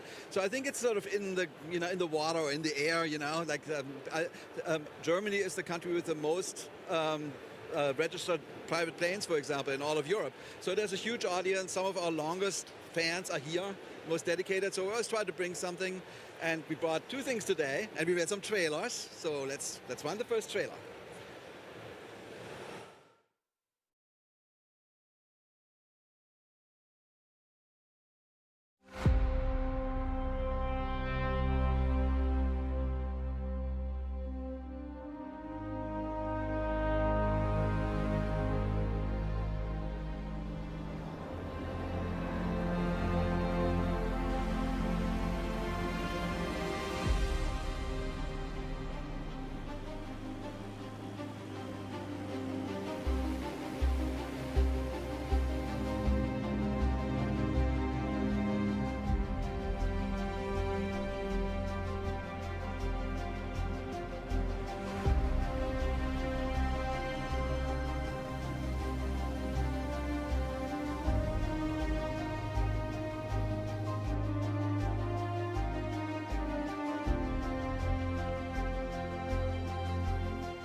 That was really, really, really beautiful. Well done. Can you give me some context about the update? Yeah, I mean, one of the big dreams of flight simulation has always been to fly highly realistic planes over beautiful, detailed landscapes. And in Microsoft Flight Simulator 2024, we actually got further than ever before. Our aircraft are very detailed. And what you just saw shows you how detailed we can get with the countryside. So what we do is we fly planes really low over the ground, like so over the country or over the cities. And we take millions of pictures and LiDAR. And out of that, we construct three-dimensional cities. The resolution is 3 centimeters. And because Germany is so important, like we already had 25 cities. We had Hamburg and Berlin, of course, Munich, Cologne. And now we added 7 more with Bremen. And we're really wanting to fill out the country. And now we're at 32 cities, and we're going to just keep going. And one day, we'll have the entire country down to 3 centimeters, and you can find everything. That's a big goal. I'm looking forward to that. And I remember when you added Munich, because that's my hometown, and the first thing I did was going up in the air, hovering over the street where I lived, which was really cool. But I know you have more today for us to share. Yes, I'm super excited about this. We have our first German helicopter. It's called the Eurocopter EC-135, which is actually based on a German helicopter called Messerschmitt Bölker Blohm MBB 105. That one was built since the 60s. And it's been evolved and enhanced ever since. It's now one of the most sophisticated, most flown helicopters in the world. And it's famous for medical evacuation missions, search and rescue missions. And we partnered with a very large organization in Germany. And I'm happy to show another trailer.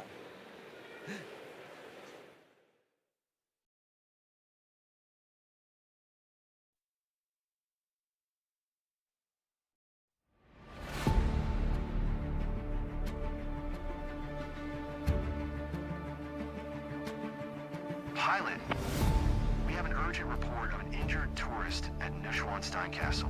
Cleared for takeoff, helipad 1. Let's go.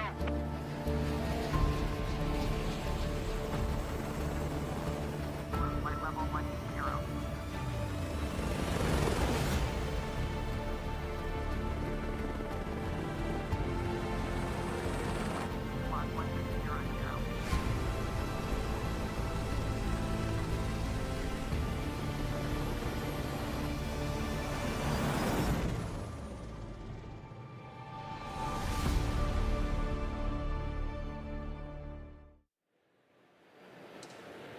And now we are joined by Florian Brocksch, a real-world ADAC air rescue pilot. Florian, welcome to Cologne.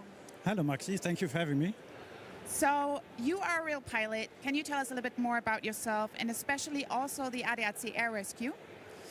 I started flying helicopters when I was 22 and became a search and rescue helicopter pilot for the ADAC air rescue in 2017. Komisches Rumgefliege.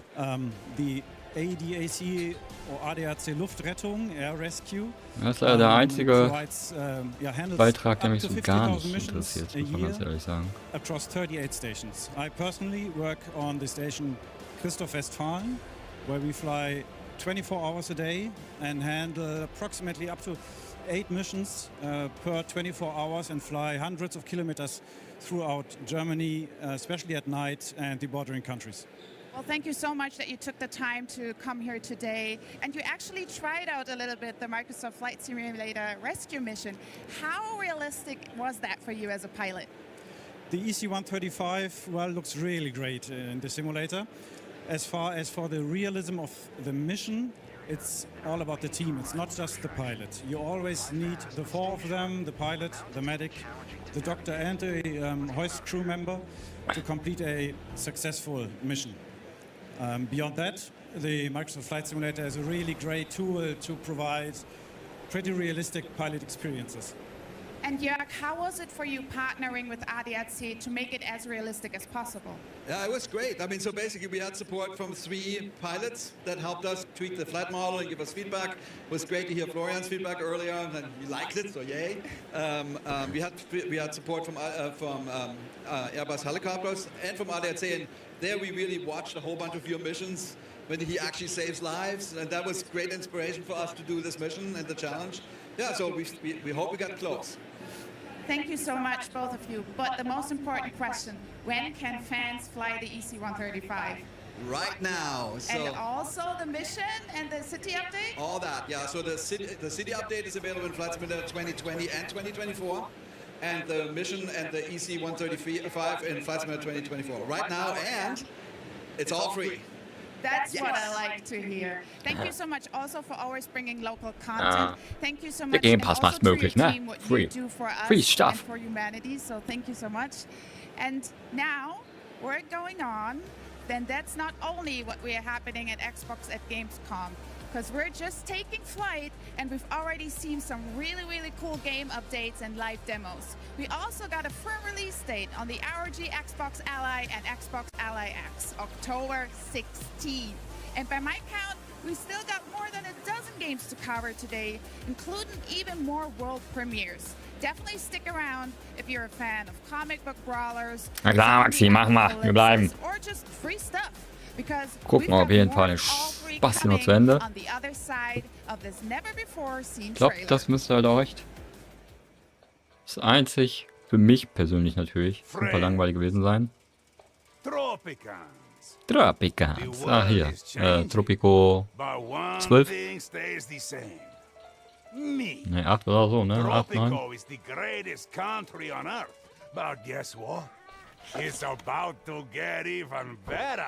Ja, hab mich leider auch nie so richtig gepackt, sowas. Can Tropico rise again, be even bigger, even better than before? Ha! My dear friends. Anything is possible when I'm in charge. Pure, untouched potential, waiting for greatness. Imagine a Tropico like never before. The best Tropico in history. You're welcome. Oh, too vague? Patience, my dear Tropican. Na, Teil 7. A ruler never reveals all his cards at once. Ja, aber erst nächstes Jahr irrelevant. Ja, eine der besten Serien der Welt und dann machen die nur ein Beat'em Up raus, ey. Also nur, klar. Voll naheliegend. Aber Invincible war schon eine sehr geile Serie. Omni-Man is such a powerful character, even compared to other Viltrumites. We just wanted to capture his brutality. His brutal fight style is very evident. There's no frills in his gameplay. He doesn't have wasted motion. He doesn't equip unnecessarily. It just conveys the strength of all the years that he has spent fighting as a Viltrumite. What we wanted to do was give him techniques, give him moves that are powerful, that deal lots of damage. It should feel like a bit of an uphill battle to fight this guy. I think we just wanted Omni-Man to be really strong. Klingt zwar ein bisschen hart, aber die Stimme passt überhaupt nicht zu der Person.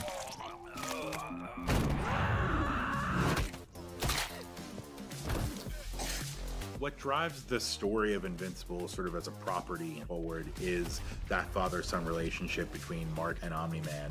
A lot of that comes through with unique voice lines like intros and outros. I looked up to you my whole life, but you're just a lying piece of shit. Your life is the blink of an eye to a Viltrumite. You barely know me. It's that father-son dynamic where they still love and care for each other, but they are at odds with their morality. I also love his moment where he's considering killing his only son and reconsiders and flies away. You've got those two sides of Omni-Man where he's just brutal, a mind of steel, and this superhuman side of him. His brutal style of fighting is so evident in all his gameplay movesets. Omni-Man is one of our balanced characters. So he actually has an anti-air. He's got like this uppercut style move. He's got a projectile, like where he claps his hands and a big wave comes out. That's called the Thum, and then like when you boost it, it's called the Kuthum. We're pulling from when he fights Cecil. We have this move where he like comes flying from above and he slams your head into the floor repeatedly. I love the way he just crushes. And it just feels really, really good. Especially when you boost it, he does the overhead and he follows it up with like a series of just smashes where he just blasts them into the ground. It feels very Omni-Man, it's just satisfying. There's this one move where he does this like trio of hits and he says, "Not even trying yet." Probably isn't trying, and that's terrifying. We're pulling directly from the show as well, from when he's beating Mark, ping-ponging him around the sky. On his Super 2, he says very confidently, "Pay attention." Learn something. I think that really sells Omni-Man, who he is. Definitely check out his ultimate. It's so good. It's called the Destroyer of Worlds. And there's a sequence during the Flaxen fight where he takes the opposing general to this homeworld and just utterly destroys it. So he sees him holding the general's body, blasting through a series of buildings. But there was also another beat that happened at the end of that sequence where it shows him holding this mountain over their scientists. It's that whole sequence all smashed together, and it's fucking epic. Listen to me. You don't seem to understand.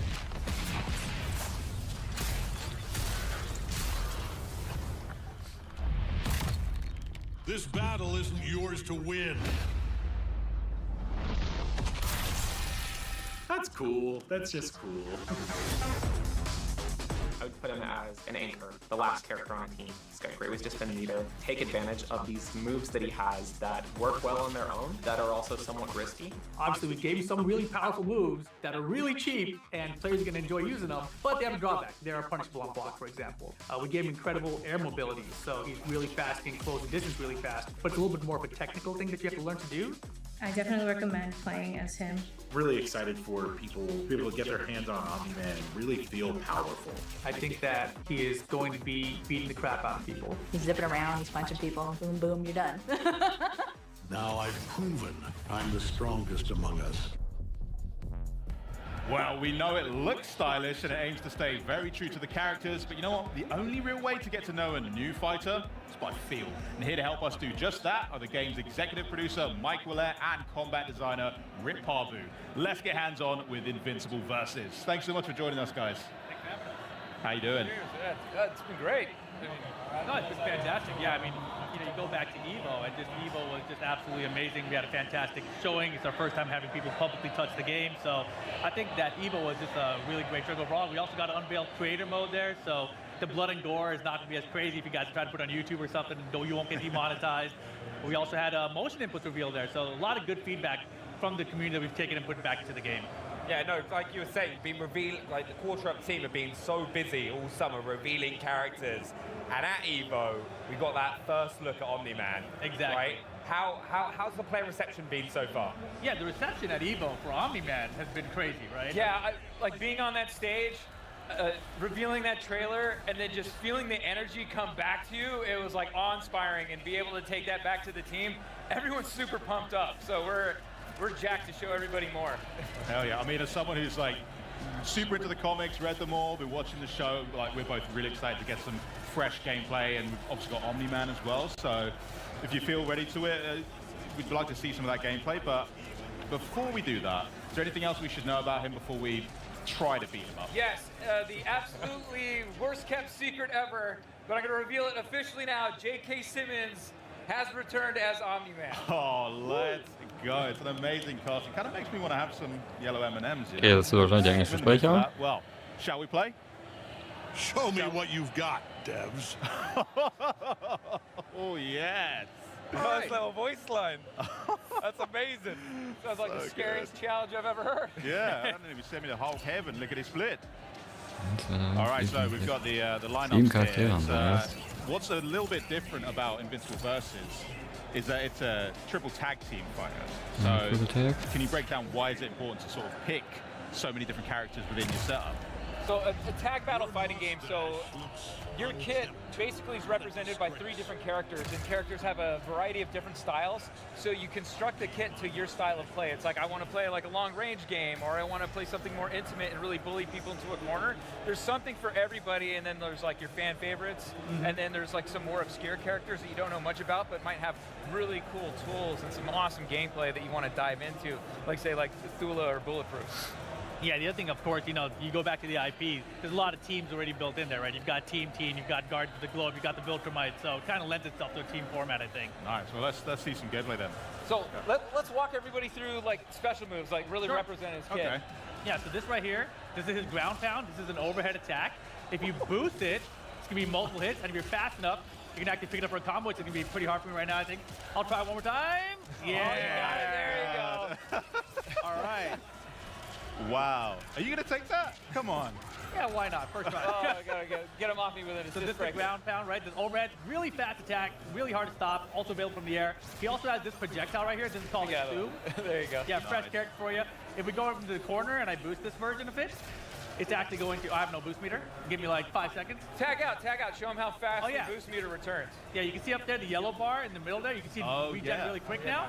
So when you tag out, that's how you accentuate your recovery for that boost meter. So right now, the boosted Zoom right here, that actually can give a wall splash. I can get a combo if I was better at the game. There you go. There we go. Yeah, great. I'm doing fantastic so far. You're winning as far as I'm concerned. Yeah, so that was like 2 of his special. We got one more though. It's the rising uppercut. This here is a traditional like DP kind of input that you would expect from fighting game, right? It's got some invincibility on it. If you boost this one's got multiple hits and armor. Sorry, I had to tag out. Your reactions are fantastic. That was right on the nose. I'm so fast at this game. Reflexes. All right, show him now. Rising uppercut. And you can do another uppercut after it. Yes. Why not? Yes. One thing I'm noticing as well is that on screen there's lots of like really easy cues to understand. It's like there's like character, it's like yellow flashes, blue flashes. Can you tell us a bit what those are? So Omni-Man is really fantastic because he's a character that is a balanced character that can apply tons of pressure and super brutal in what he does. So he has the mobility of a character like Invincible.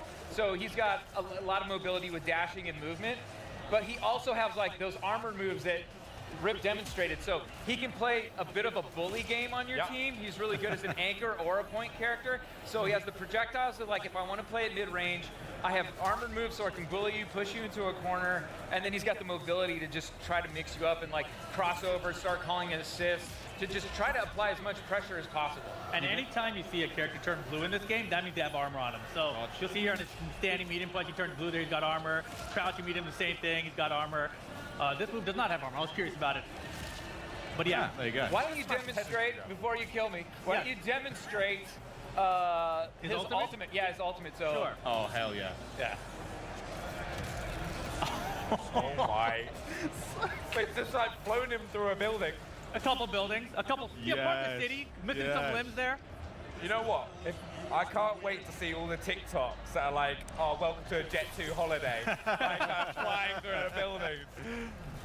Oh my god, it's So brutal. it's lore accurate, so go back to the show, watch when Omni-Man goes to take care of business with the Flaxes. Yeah, I mean, I did want to ask, you mentioned about the Armored Fighters, and I definitely want to know more about that, but we've obviously seen Omni-Man in Mortal Kombat before, so we've seen him, we've kind of gotten familiar with his moveset in that game. How is he different in Invincible Versus? So it's really about being part of like a tag system and how they're integrated in their role in that system. So the flexibility of the character, like you just taunted, how you saw that. Basically, it's the role of the character in the concept of a team. Like where you use Omni-Man's assist, especially like every character has 3 different assists. You have a forward assist, a back assist, and then one that's when you're actively in a combo or in a block string. And it's about how you utilize that, and some of them are really good at like, basically like, oh, you're coming in and he's got like an anti-air assist that basically comes out and does that rising uppercut. So you're trying to control space in front of you and work out like how in the footsie game you're going to engage, or you're setting stuff up with your other attacks. So right now we've entered sudden death, which is a little bit different. And so as you can see, timer is expired and our point characters have absorbed all the resources of our assists. And now we're bleeding out. And the only way to stop the bleeding is by attacking your opponent. You should ult. And I'm gonna ult. I really want to see that happen to me. Oh my God. Time ran out. Time ran out. No. So that's what happens. I missed, but he was super low in health. Time expired, he lost his head. Gotcha. I was about to say that. System. I was like, oh, I was just expecting him just to kind of fall over. Our times ran out. No, his head exploded. That is brutal. All right, so we've got the team makeup here. Are you guys making like, are you making specific decisions on who you're picking for like a good balanced team, or can you sort of weigh it a bit heavier one way if that's more your preference? So like if you look at my team, I've got Omni-Man, I've got Battle Beast, and I've got Rex, right? So Omni-Man and Battle Beast, they're both armored characters that can kind of just push through the opponent's attacks. Cool. But I've also got Rex in there, so I can play some keep away, some projectiles, just keep people away from me. Well, let's see if it works out as a good strategy. Yeah. And what you'll probably see as we start playing too, our tag system uses an active tag system. And we basically let you tag off of almost any encounter, whether it's a defensive move like Heroic Strike, like perform right here, Rip. And I can tag off of that, go to a full combo. Oh, so slick. And then off of a throw. Oh, sie haben so ein bisschen an die guten alten Zeiten von damals. Dead or Alive 2 mit Wechseln. Das war schon geil. Talking about like team composition with this thing, how does like an armored character like Omni-Man like contribute to his team? Like what's like, is that anchor, is that role? How's it gonna work? A lot of times what you're gonna do is, for certain characters, you're gonna wanna bait out moves, or I'm gonna use Omni-Man's, let's see, he's available. I'm gonna use some of his like projectiles to work my way in with a character. Or if I think you're jumping in on me, oh, I use Tulits there. That was pretty slick though. You see, I have Omni-Man who can come in, kind of like control this space in front of me with like a DP, and really make it tough for someone to like have their approach. Yeah, so I can like be zoning with this projectile right here, and if he tries to jump in, I've got this Omni-Man assist to keep me back there, so he's a really good assist character as well. So sick. So a combination between like kind of range attacks and then kind of those assists is key. Yeah, really cool. I did notice straight away though, you're right about his dashing. That seems like really rapid, especially like the down dash, because it seems like most other characters they Warum aber irgendwie sehe ich da Luca. He's got much more control, right? Exactly. He's got Super, dass das jetzt aussieht und sagt, das ist geil. Like he can actually go down forward and he can travel really far. Like characters have different Das types of ist der einzige, der mir einfällt, der so Beat'em-Ups auch mal zockt. Diagonals as well, so she's got a full 8-way dash.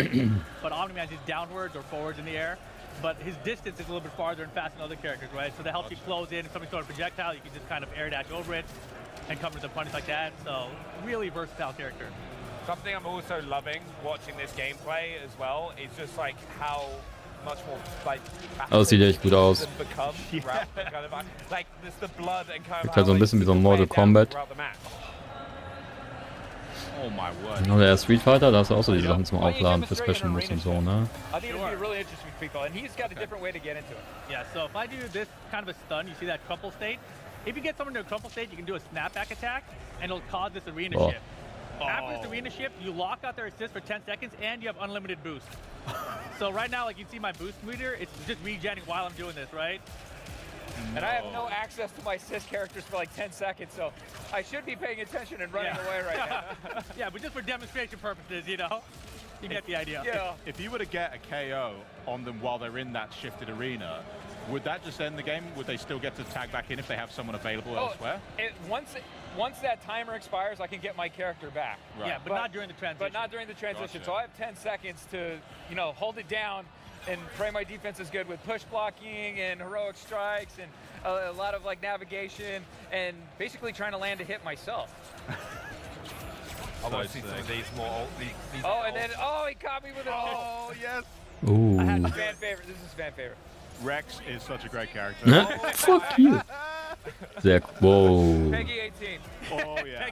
I think they got that now. Ja, sowieso eine gute Mischung aus dem Kampfstil von Street Fighter und Mortal Kombat, also zumindest die Brutalität von Mortal Kombat, was natürlich bei der Serie auf jeden Fall sein muss. Ist schon. Okay. Mid-Air Switch, sehr cool. See if he dashed out of the way. Oh, he got out of the way. got that. That was pretty sneaky. You got it quick. So Omni-Man's ult, you can get out of the way if you just can't panic and you have to like. We should have mentioned it is unblockable. It is unblockable, but you But if they can. miss, you have to dash out of it. You have to dash out of the way. Nice. And it does cost 3 meters to do any ult. And you have to do them from the ground. Supers can be on the ground, can be in the air, but ultimate moves, you have to take your opponent back down to the ground. Well, I think we got enough time to maybe do one more fight. Should we make this run a proper fight? All the bragging rights. I want to see both of you peak performance. Peak performance? Yeah. Peak performance, come on. Peak Performance. Das gibt gleich hinter den Kulissen nochmal richtig Ärger. Schade, dass sie die ganze Zeit nur die eine Map zeigen. Ja, die hätten ja eigentlich auch schon mal die anderen zeigen können, wenn sie eh nur 3 bisher drin haben. Haben wir gesehen, Play Anywhere, sehr gut. Also, just one cool little detail as well. You mentioned earlier is on the top of the screen. There's a cool little UI, so you can tell exactly what side of the screen you're on, right? So right underneath the timer, there's a P1, P2 caret, and that basically said like when we cross up at any time, like that'll change position. So now you can see, I'm on the P1 side. And that's an assist breaker, con break the combo. Ja, oben wird angezeigt. Ich meine, man sollte ja seinen Charakter trotzdem kennen, deswegen ist es eigentlich mehr oder weniger sinnvoll.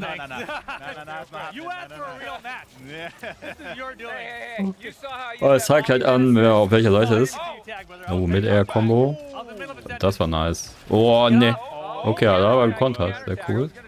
Konter gibt's auch. I like it. Sieht schon. What did you hit? Come on. Come on! We're good. Ist echt geil. Also, sieht super spaßig aus. Bin da leider nicht so der Typ, der sich da reinfuchst. Aber ich sag mal, so ein Daluka, den würde ich da echt sehen. Der hat auch voll die Plan von sowas. Also Dalu, hau rein.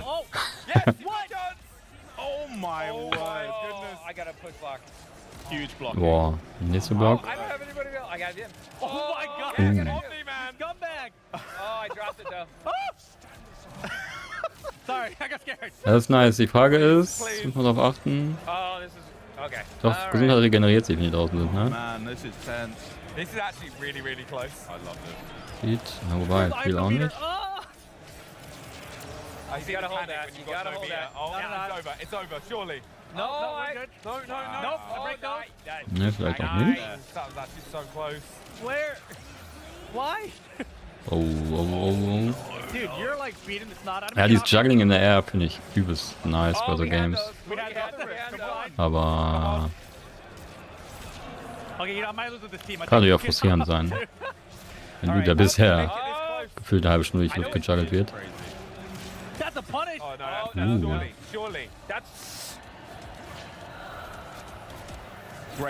Great blocks. Hang in there. Ja, die können das aber beide auch schon so ein bisschen, so merkt man. Come on, Mark. We're starting to tighten up. We're starting to tighten up. Come on. Oh, you can pick up there. Yeah. Break. Let's see if he's gonna go for it. He did. Boah, da kontert was. Get in here. Get in. No. Boah. Oh my god. That was pretty good. That was pretty disastrous for me. Did he just take out 2 characters in one? Yes, I did. Oh Game. This my game. God. Oh, that's dead. Done. I Ladies and retire. gentlemen, It's Redemption over. Revo. Redemption Revo right here. You saw it I'm never live. going back to You saw- Evo. you saw it Can't live. show my Never face. die. It's over. Live. Well, amazing stuff there from Quarter. I just cannot wait to get my hands on the game and start learning the ropes. Okay, das war wirklich sehr unterhaltsam. Nuts. Thank you so much, Mike. Thank you so much, Rip, for showing us what Omni-Man brings to the battle. And you guys, don't forget to wishlist Invincible versus today. That was amazing, honestly. Thank you. And of course, after you're done tearing your family apart, just like you've witnessed on the Gamescom stage, you couldn't be blamed for needing a breather. Gib das Bandelo. Trailers, then we'll talk Lego Voyagers, Oh, Dying beiden Light Leute. the Beast, chat with Tim Schafer about the latest from Double Fine later in the day, and we'll also show off more great games as the Xbox at Gamescom 2025 broadcast continues. And it must be said, a lot of the games you've seen so far are Xbox Play Anywhere, and we've got plenty more coming. Make like someone who doesn't have an Xbox Ally yet and stay put. Now, Ninja Gaiden 4.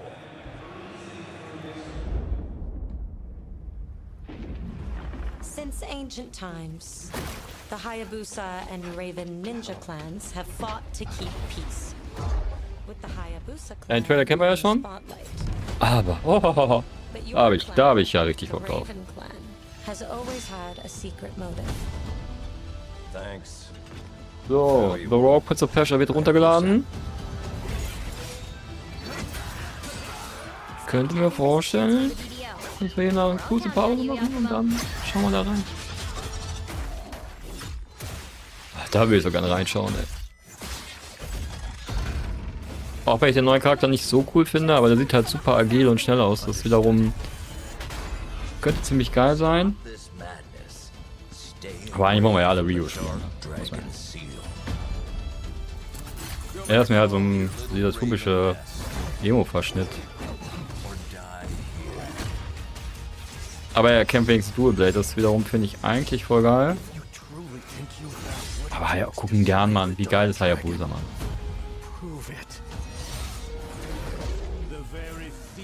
Resurrected the Dark Dragon years ago. Even a mortal such as yourself has heard of me? I'm sure. Die, insect.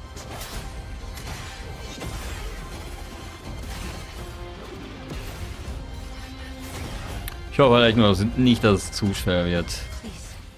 Nicht so oldschool wie früher, weil dann habe ich leider auch nicht lange Spaß. Aber 21. Oktober, das ist halt auch... Ach, da ist es. Das ist so geil.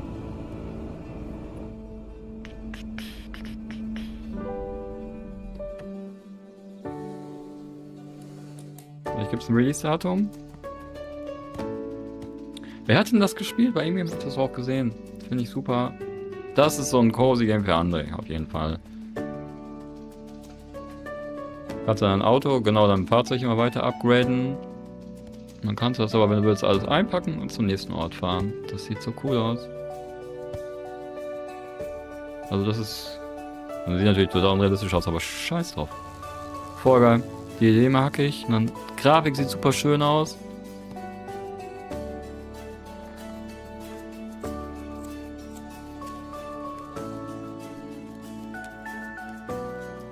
So, das war sogar da, Luca hat erst gespielt, oder?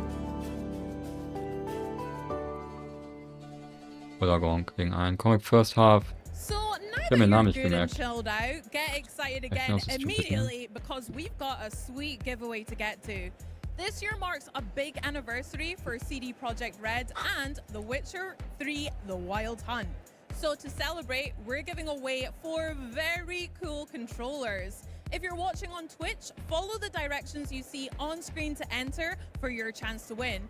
And you too can become a Monster Slayer with The Witcher 3 10th Anniversary Special Edition controllers and celebrate the lasting legacy of The Witcher 3 Wild Hunt. These will include 3 Elite controllers and 1 standard controller. The giveaway closes at the end of the show and winners will be contacted on Twitch. But these wonderful controllers aren't the only way to celebrate 10 years of The Witcher 3. The Witcher in Concert kicks off its Grand World Tour with an incredible, immersive performance of live music and memories tonight here at Gamescom. And fans can now buy tickets for dozens of stops around the globe at thewitcher.com/concert. But But for now, our broadcast continues with a good long look at LEGO Voyagers. Over to you, Charlie. LEGO has been busy reinventing itself for the last decade Lego. or so, and guess what? It isn't done yet. Sind momentan auch LEGO sehr, Voyagers looks to sehr be an all-new concept for the brand, inviting two players to team up on a journey that fosters cooperation, creativity, and even giving space. So let's snap in and learn a whole lot more from my gracious guest, creative director Carsten Lund, design lead Jonas Haugesson, and tech lead Kasper Honensten-Lichtenberg. Thank you so much das for sind joining me, Voyagers, guys. ja. Lovely to meet you and talk about LEGO Voyagers. But Carsten, I'm Also haben wir ja schon länger auf der Liste, seit dem ersten Trailer. Wann war denn nochmal der erste Trailer? Das war auch gar nicht so lange her gewesen. War das auf der Xbox gedöns? A small independent studio based in Copenhagen, Denmark. And we've dedicated our creative lives to exploring the Lego brick in many different ways.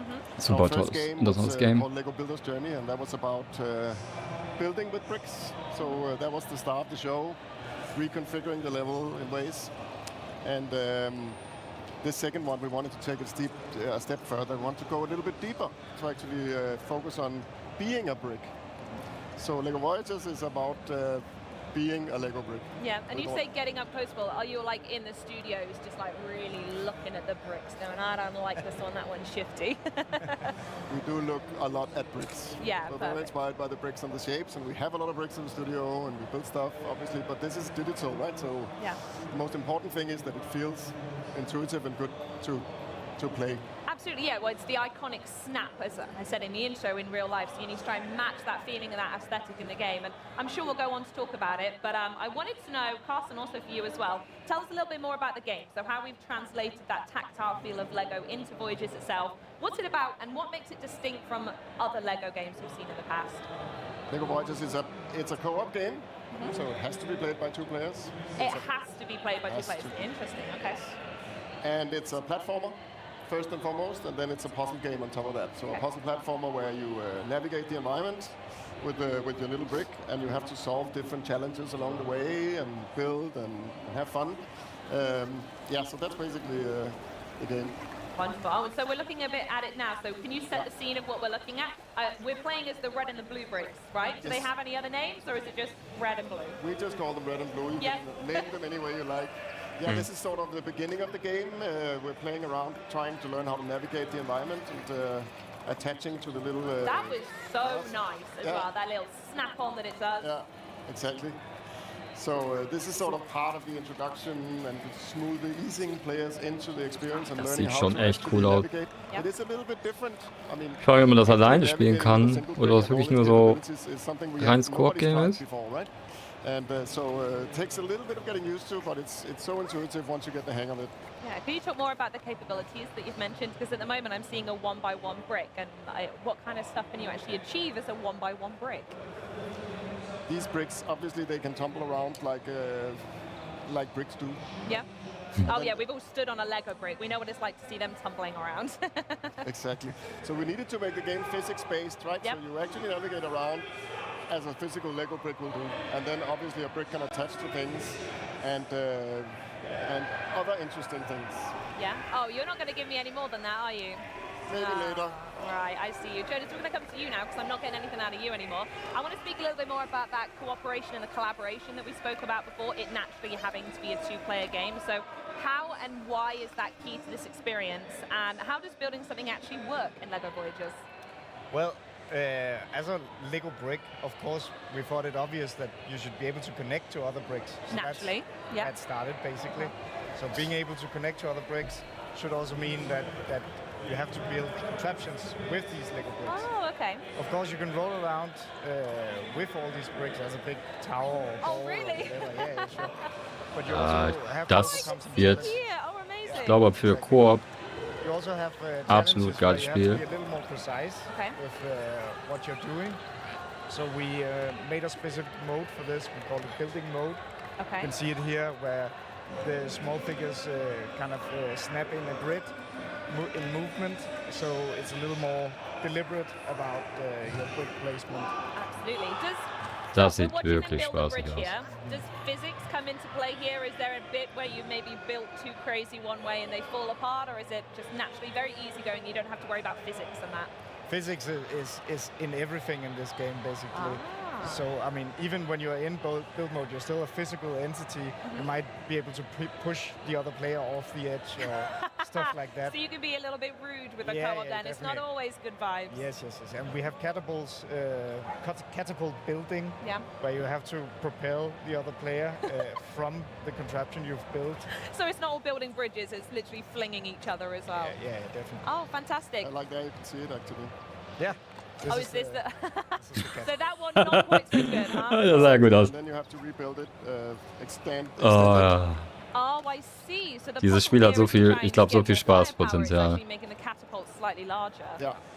And then how much of the environment are you able to pick up? Is it quite obvious which elements you can pick up and move around, or is it open to your interpretation and everything can go?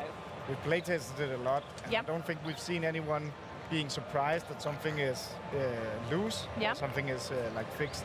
But every stud you see in the environment is connectable. Wow, okay, interesting. Good stuff.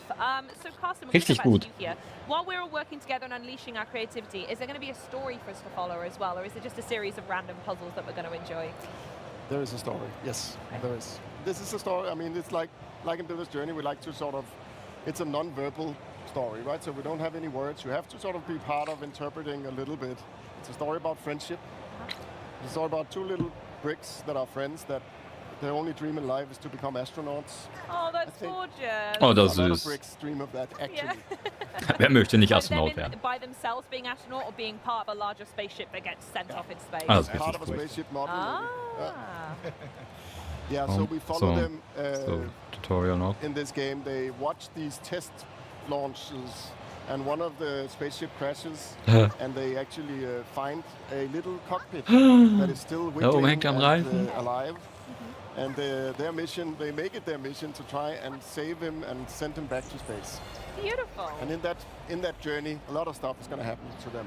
And then there's a little bit of a narrative of friendship, and when you share a common dream, sometimes you grow a little bit apart, and sometimes you have to find Richtig different schön. ways of being connected. Oh nein, die No pun Rakete. intended. Of course. So viele Teile verloren. So we ask an open question about friendship, and hopefully players will finish this game and think about their friends and how they actually connect and how they stay friends. Yeah, and with the storytelling, you've mentioned that there isn't nothing verbal going on from the main characters.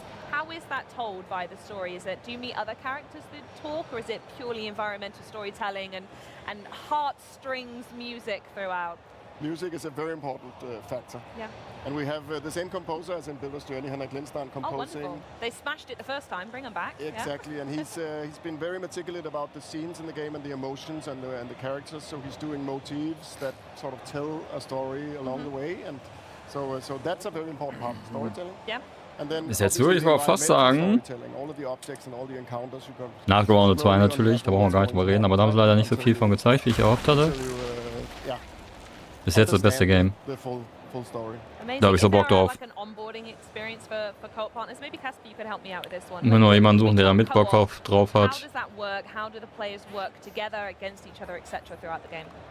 It's a co-op experience, and they have to Das wäre so ein cooler help each Co-Stream other, auf jeden Fall. Ja. teamwork, collaborate, So. build these bridges, and face these challenges throughout the way. Ah. So, as you can see here, you can also just spend some time, just play around, Have some fun, yeah. have some fun.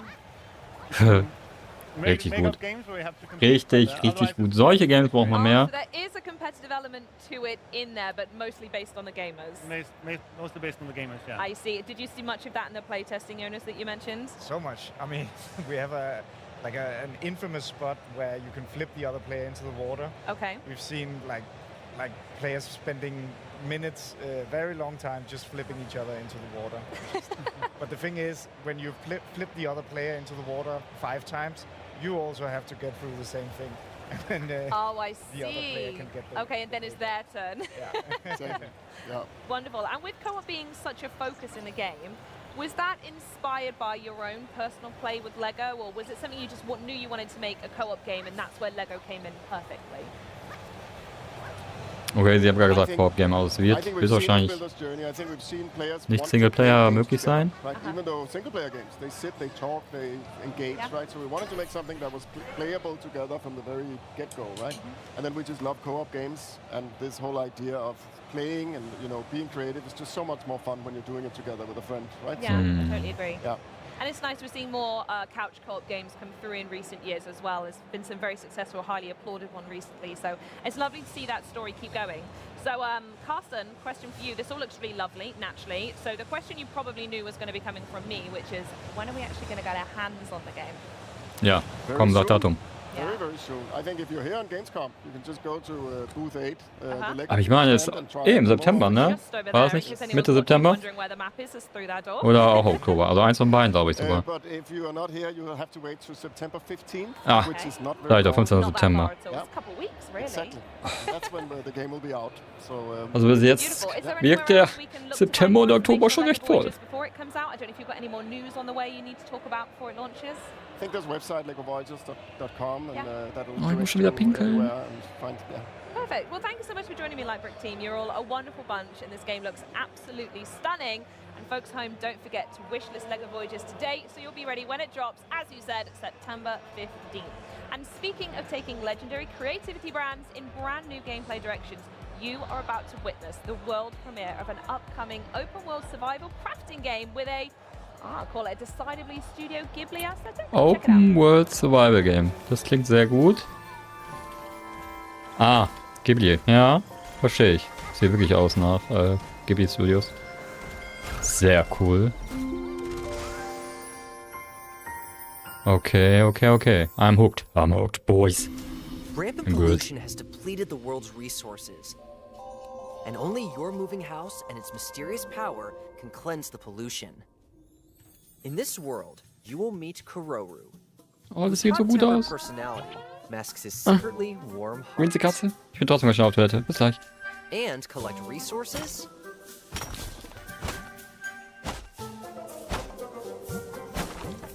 Craft items for survival. Gather oddlings. And decorate your settlement. You'll face danger on every step of your journey. And riddles to test your wits. But in Boomwalker, your companions have your back. Kettle Kid, a fiery pot of purification. And the moving house that you travel the world with. Don't forget the oddlings that help you on your adventure.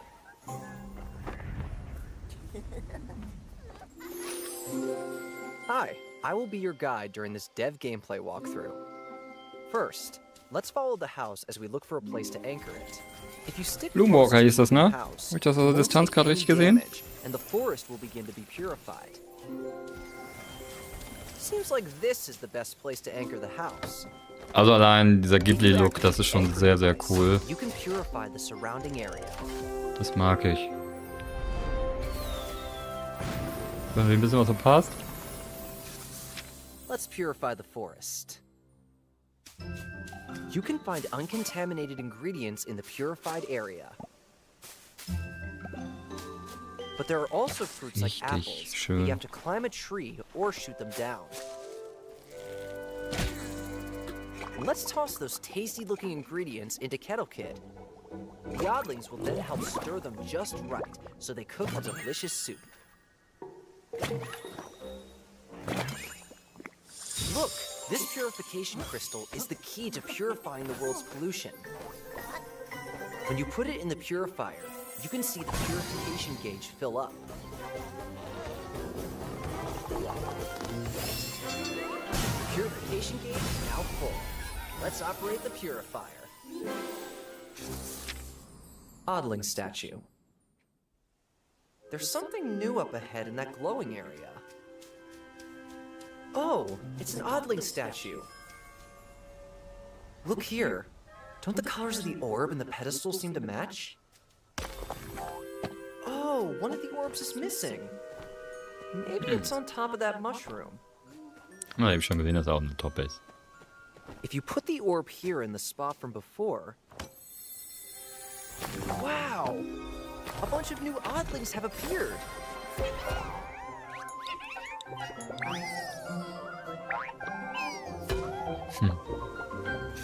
Invader Pelicani cleanup.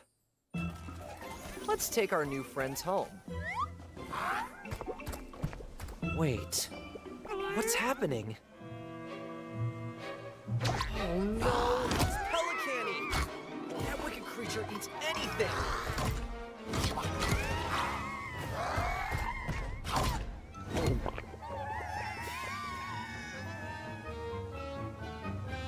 It's too dangerous up close. So let's chase it away with a slingshot. Building Die ganzen kleinen Geister aufgegessen. Voll We der have a doofe lot of Vogel. oddlings now, but there doesn't seem to be enough houses for all of them. There also seem to be some oddlings exhausted from overwork. We better build more facilities for the oddlings. And this looks like a good spot. Let's relocate the cluttered storage box and place the sunbed next to it. Oh nein, wie geil ist das denn? Der läuft die Truhe da von alleine hin. Oh, wie geil.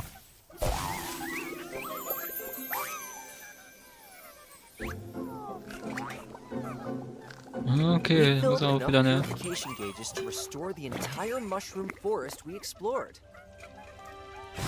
This was just a taste of the amazing world of Bloomwalker. We look forward to seeing you create your own story. Oh, richtig geil. Ich glaube, das ist es. Well, some survival scenarios are a bit more dire than others, and if Project Bloomwalker is set to be a beautiful but challenging walk in the park, then Dying Light the Beast is a long march down a ruined highway to hell. The latest installment aims to blaze a new trail for the beloved zombie apocalypse Kann ich direkt schon franchise. aufschreiben, And here to introduce us to the Beast, our Dying Light Beast sah echt sehr interesting aus. With some live gameplay. This is so Der erste Teil war auch übelst geil. Den letzten haben wir ja nicht gespielt. Hello, Bex. Hello, how has your Gamescom been so far for both of you? It's my first time, so very, very exciting. Yeah, it's cool. Busy, crazy, and lots of fun. Yeah. Love it. Well, you've got some live gameplay for us, so can you show us what you've got? Einen rechten kennt man aber, ne? Yes, let's start the demo, and the mission that we have here. Oder kennt man jetzt nur wegen Dying Light? Right? So it's going to be scary, going to Wir müssen be full of Dying zombies, Light full of tackeln, ne? open world exploration, parkour, many fighting, and the mission that we have here is actually quite funny one because it's one of the side missions from the game. A side mission. It starts with a very classic Dying Light dilemma. There is like a small group of survivors struggling to survive, live to another day, hiding in the town hall here, and suddenly the water source is gone. Like there are no water in the taps, and like they don't know what happened. Like is something trying to hurt them? Maybe something is broke. Maybe something is trying to get rid of them from this place because they want to take over. So it's kind of like a classic Dying Light problem, but then there are some twists, there are some turns, there's some mystery to uncover. Probably we will not see all of it here, but let's just give it a go and let's see how far we can go. Let's see what we uncover. That is one of my favorite things from the previous games, when you have this little hub community kind of safe space for most part, and then you do have to go out and protect them or gain friendships as well as take on the challenges outwards. And that's exactly what Kyle Crane is doing, because like that's a side mission, but also the basics. Dann müssen wir auf jeden Fall den Latzer mal fragen. And that's a very Könnte auch ein geiles Pro-Projekt werden. hero for a survival horror game, because he's not only the master survivalist, like he's not only able to survive as long as he wants in this difficult, challenging environment, but in this game he also has access to a set of very special, very powerful beast-like abilities, which really allow him to kind of unleash all of the rage, all of the everything that he has in it. And like the tagline for the game is that they were trying to break him, but they created a beast. And why they were trying to break him? Because he was captured by this guy named the Baron. Baron is a crazy scientist who's trying to achieve something very, very sinister. And Baron was experimenting with Kyle for a number of years. Kyle manages to break out. So they didn't break him, and now he's ready to unleash his wrath. He's ready to take revenge, but for that he needs some help, and that help comes from the people that live in this beautiful valley that we see on the screen right now. This is the valley. The region is called Castor Woods. Okay. Oh, sieht doch echt gut aus. After Swiss Alps, like little touristy towns in Swiss Alps, lots of nature, lots of very beautiful vistas. but of course this one has lots of zombies in it.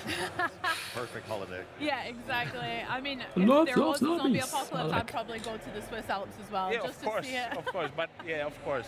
Like the high season for zombies is there all the time. And actually what we have here, so the town in the middle of the map is actually built to be almost like a parkour paradise. We really wanted to squeeze as much as possible out of this location, so players are able to seamlessly showcase all of their parkour skills, jump, run, wall run, slide, connect all of that together. How are you feeling? Do you want to fight some zombies? No, I think we could, we got it. There's plenty of them around. I think, We'll warm up to that, that's fair. Let's see some parkour, because obviously that's so intrinsic to Dying absolutely. Light So as Dying well. Light was built on parkour, right? Like when we started working on the series, we actually asked David Bell, who's the grandfather of parkour. He's the inventor of modern parkour, to help us to share his insights, his expertise. We got him in our studio, we mock-up his moves, we asked him to basically tell us how close we are to reality, because one thing about Dying Light is we always put a lot of emphasis on immersion. We really want to make players feel like they are part of this world, like they are the character there. Come on, Aaron! Like the whole QA department is looking at you. You did no. It's a lot of pressure for life. It's all part of the plan. It's Dying Light, But I think it's worth saying that this is like, you might look at the game, you might look at the screenshots and think, oh, okay, I see a machete, I see a guy, I see some zombies. It's just easy peasy. I go slash to zombies. Absolutely not. This is a survival game. This is a thinking man's survival game. So you constantly have to be on your toes. You constantly need to think like a survival. To survive, even if you are as a good player as Aaron, you have to constantly look at. You have to look at every step that you take. It happens to the best of it. And I can understand why Aaron is nervous. Like before coming here, we had a conversation that actually the whole QA team, from which Aaron is, they were aware that he'll be playing, so they are watching right now, putting extra pressure on the guy. I kept it quiet, and it was. But don't worry. Aaron, you're doing amazing. Thank you. And by the way, if I just made using the opportunity, let's just wave to our QA guys, because they are really putting a lot of work into this. They are the most important part of the dev team in this very final stretches of the production, because we are basically just 4 weeks from releasing the game. So exciting. Yes, so very close. Actually, maybe you can loot some stuff, right? Yeah. I think it's a good chance here. I love this layout so far. I mean, the town itself feels a little bit on the less living and breathing side of things for now, but it still feels so realistic, as if I've actually felt those textures and been in places like this before. So actually this is something that we are very proud about, because like the whole world has been handcrafted by our level artists, and not only handcrafted, but also they've managed to put a lot of Easter eggs, in-jokes into the world. So like the posters you see there, like they have even scanned some of the items that they have in their homes, in their houses, and kind of brought them into like the virtual versions here in the game. I'm not sure we'll see that, but for example, there's a blanket with a lion. We might get a chance. Yeah, we might get a chance to see that. So actually, that's a blanket that was scanned, taken from grandma of one of our artists, and in a way to kind of honor her and put something very real into the game. We have the blanket and a lot of other different items. The whole map has been created by hand by our artists. That's why it feels so immersive. It feels real, like every square inch is different. Yeah, you've really put heart and soul into it. I mean, the second game, obviously, it's in the title, Dying Light 2 Stay Human. So I think that's been one of my favorite parts of the Dying Light games, is it's set aside from other games like that because it feels so realistic. And, realistic also in the combat. Exactly. Representation of gore. So another thing about Dying Light, aside from parkour, of course, it's a melee combat focused game with lots of brutality, lots of gore.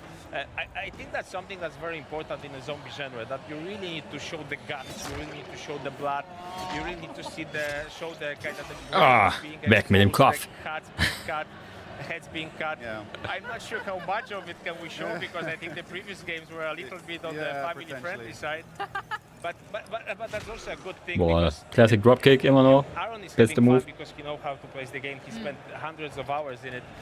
But again, this is a game where you see zombies, you don't just run at them and slash them. Like, you really want to make sure that whatever you do makes sense, that you don't take unnecessary risks. Oh, that's a nice thing. Actually, maybe it's also worth mentioning that a lot of our combat in Dying Light the Beast is created using physics and ragdolls. If we have animations that are super short, just to represent what happens with the enemy that you are hitting.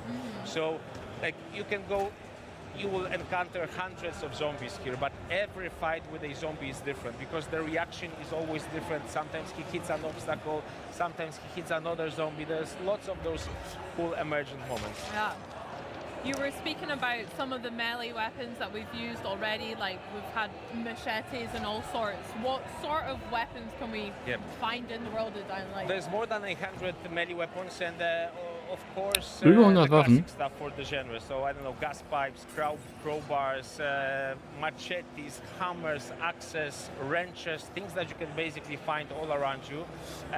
But also, if you dig deep enough, and that's a very important aspect of Dying Light the Beast, that there are lots of secrets that you can actually uncover if you dig deep enough. You can find weapons like medieval swords, very unusual creations of the survivors. So really a lot of very fancy looking and fancy working and effective weapons that are really a lot of fun to play. I like the sound of a medieval sword. That sounds pretty badass, to be fair. Do you guys have favorites? What's your favorite weapon of Samurai sword. Ja. It's probably a boring answer. Ah, bin ich bei ihm. Samurai-Schwerter sind immer geil im Game. It's a flamethrower, something new to Dying Light the Beast. So for some reason, like even though we are making zombie games, we didn't have a flamethrower before. So Dying Light the Beast, aside from the melee weapons and a big focus on firearms as well, introduces a number of new weapons. So flamethrower, grenade launcher, saw blade launcher, and a number of additional hidden stuff that you will have to find as you play the game. We are now living the time. We are now living the town, and actually that's an example of one of the open world activities. Like there are places like this spread all over the world with which you can interact. If you manage to survive, Aaron. Right? It just came out of nowhere. Remember your fault is survival horror. I'm demonstrating exactly what we want, right? Yeah, that's true. That's true. So, like military combos like this, if you manage to kill all of the infected here, or if you manage to outsmart them, because that's also an option. You can, for example, use a decoy, draw them to like away from this place, and then try to loot it. That's a very good place to find some ammo for your firearms. And as I said, firearms have really received a lot of love from us as developers in Dying Light the Beast. Okay. He's a bit too big for now, I think, this guy, right? This one, yeah, like, let's not risk it. You already died once, so I don't playing with fire. Like the guys back at home are making bets, like, will he die again? Oh, so firearms, there's a little bit more of a focus on? Yes, absolutely. Maybe we could actually use the rifle. What do you think? It will get messy because the thing about firearms is they make a lot of noise. Got you. So as soon as you start shooting, there's a chance that the virals, the fast-moving zombies will come. Actually, I think there's one guy over there. Let's go inside. Yeah, let's try to hide. Like, we'll see if that works. Safer inside, oh my Yeah, gosh, but okay. Relatively. A little bit, like it's never safe in the world of Dying Light. Like what I like to say is that it's actually one of the most dense open worlds out there because basically every part of the map is something where you play the game, where you do some kind of interaction. Either you parkour, which is also like interaction, you click buttons, like you try to get somewhere, you make decisions where you want to go. Combat the same, you get surrounded, suddenly there's a group coming from one direction, group from the other. Constantly something is happening, like you are never bored, it's very intense, very dense experience. Yeah. That sounds really cool. A lot to explore and discover, and every Crystal? kind of trip outside of the safe zone is probably not going to be exactly the same as before. Yeah, so Dying Light was built out of emergent moments, and we actually, like, we did fight with some of the guys with the tanks, for example, right? But actually we didn't trigger them, so maybe if there's an opportunity, but like, oh, actually that's a nice thing. Or maybe we can keep the... I think there's, some better opportunities. Okay, so what happens right now is that because Aaron was fighting a lot with like quite intense, he managed to charge his beast mode, right? So now he can unleash it. So maybe we can actually see that here, like how effective he is with fighting those zombies. Geil. He throws them all around. Like, Ich bin schon gefahren, wann die in Beast Mode um die Ecke kommen. It doesn't need any weapons anymore. Oh my Boah, nice. Ja, ist wirklich ein Beast dann. Boah. I like it. Das ist geil. Und hält sogar, wenn ich mir... Ja gut, man weiß natürlich nicht, wie weit die in dem Game sind. Relativ lange. Oh, zombies don't need brains. It's fine. Yeah, some of the new visual designs for our enemies. So of course, like you can see, the game is really beautiful to look at. Even the zombies. Like if you are into zombies, it's good to make a pause or go into photo mode and try to see how detailed the models are, especially when you do some damage to them. We have increased significantly. Mich gerade so ein bisschen wundert, es sieht ja so aus, als wären die relativ am Anfang des Games. Weil die Waffen haben schon so viel Schaden gemacht, ne? Von den Zahlen her. Glaube ich, irgendwie 300 Damage bei den Waffen. Yeah, let's try to. Oh, that's nice, quite brutal. I saw earlier like when you just left someone crawling because you cut his leg off, so that was quite mean for that. Die Molotov-Cocktails scheinen super effektiv zu sein. A nice flame. Also, as you can see, there's a lot of versatility. Yes, like, emotions. There's a lot of varied ways how you can solve combat situations. That's also something that we were always thinking about when we were working on Dying Light games. We want to give players freedom where they go anywhere, climb anything, freedom how they fight. Actually, we're leaving the mission area, so that of course in the full game you're not leaving mission area, so the freedom is open and you can go everywhere you want. Yeah, I like the tactic of running away. That's my favorite tactic. Yes. But that's also like, that's your choice, right? And again, like vehicles, another thing that's new to the Beast. Actually, maybe we can also show the FPP, right? Because you can drive from that perspective, like keep the immersion. So it is like, it's nice to. Ist cool, dass die Scheibe da kaputt ist, weil da eben der eine Zombie drauf war und gekloppt hat.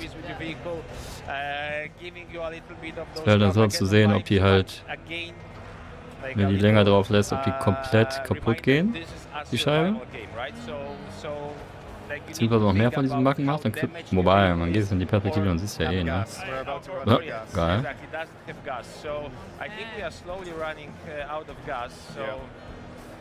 Got to find a gas station. Exactly. I'm not sure they're still working. You know? Oh man.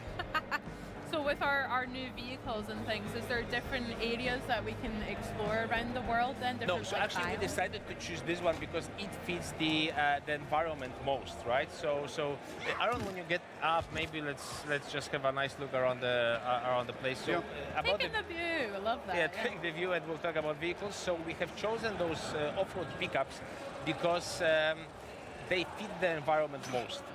We didn't see that much of it yet, but the whole world is actually quite varied. We have the town in the middle, we have an industrial park, we have swamps, we have mountains with hiking trails, we have farm fields, so a lot of very uneven terrain. So off-road pickups seem to be most fitted to this kind of environment. So yes, you are driving that vehicle. There might be some things hidden, but I'm not spoiling that too much. But then you're also able to customize the visuals of the vehicle a little. So there's still quite. Oh, I think that's the blanket that I was. Yeah. This was the. So this is actually the real blanket that you can find in one of our level artist grandmothers. Actually, at one of the playtests, some guy met me. He said the same thing. Like he recognized the blanket. Yeah. So it's a very iconic. That's so wholesome. So there we go. That's a challenge for everyone. I don't know. Are we ready to go into the night part? Because we might do that. But a word of warning, because like Dying Light generally. Let's maybe look at some Vista before us. Okay, let's go to the night. So what happens is that Dying Light basically is a game of two halves. The day part that we have just experienced, if you are a good player, you are in control. You know what to do, like you know how to behave. You will kind of find your way around in this apocalypse. But the night part is something completely different. What happens is the volatiles, and I will scare you a little, so kind of sit tight. The volatiles, like the scary monsters, the apex predators, the kings of the night, they are coming out, they are roaming the whole place. And with those guys, you don't fight with them. Like when you see them, you try to run away Coole as Sache, quickly kann as possible. Schütze jagdmäßig Okay, kleinen maybe Sachen at the end finden, of the wahrscheinlich. game, where your beast mode is fully charged, Besser als irgendwelche Lesesachen immer. Wenn man damit was machen kann, finde ich es eigentlich immer ein bisschen geil. various beast skills that you unlock.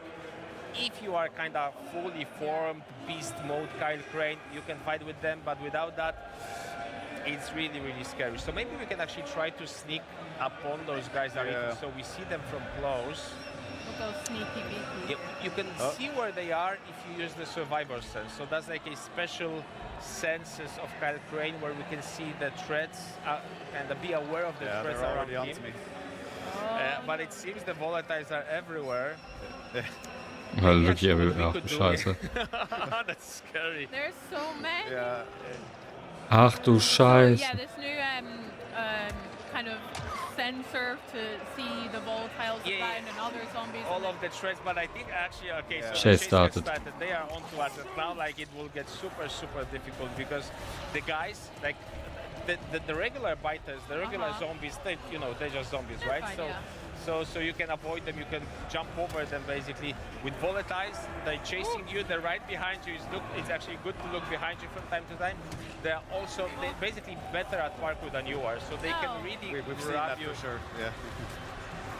Oh my gosh, so you have to try and outrun them for now until we've built up our beast Until he ability. dies, I think. I don't fancy my odds very much. Yeah.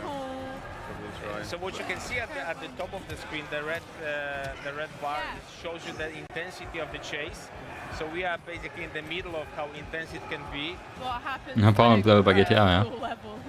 You're gone basically. Like it's time to restart the game. Yes. Yeah, they're still on to me. Oh, great. What other abilities can we see from Kyle's kind of beast mode abilities? I guess so. The beast mode will be very helpful right now because when you are in the beast mode, you can run faster, you can jump higher. That's actually a very good way of escaping those volatiles. So they're laughing at you again, right? No. Okay, but just to finish the thought, maybe let's go back to the game and I will finish the thought. So what happens is that again, the volatiles, what happens is that as they're chasing you, the beast mode, you get a number of combat skills that you, of course, is most used for combat. But then when you are running, when you are parkouring, they allow you to jump faster, jump higher, run faster, be able to reach places that are unreachable to regular human beings, right? So what's important then is that at some point of the game, you are able to actually control the beast mode a little bit more. At the beginning, sometimes the rage just overwhelms you, but then as you progress into the game, you get full control of it. You can trigger it whatever you want, and then you can use that to actually reach places, find secrets that you would not be able to do when you are in the human form of Kyle Crane. And again, that opens a new kind of way of exploring the map and a new way of interacting with the world. Love it. Do you have a favorite biome from the game that you like? You were speaking about kind of swamp areas. Do you like the pretty cities or the hills as well?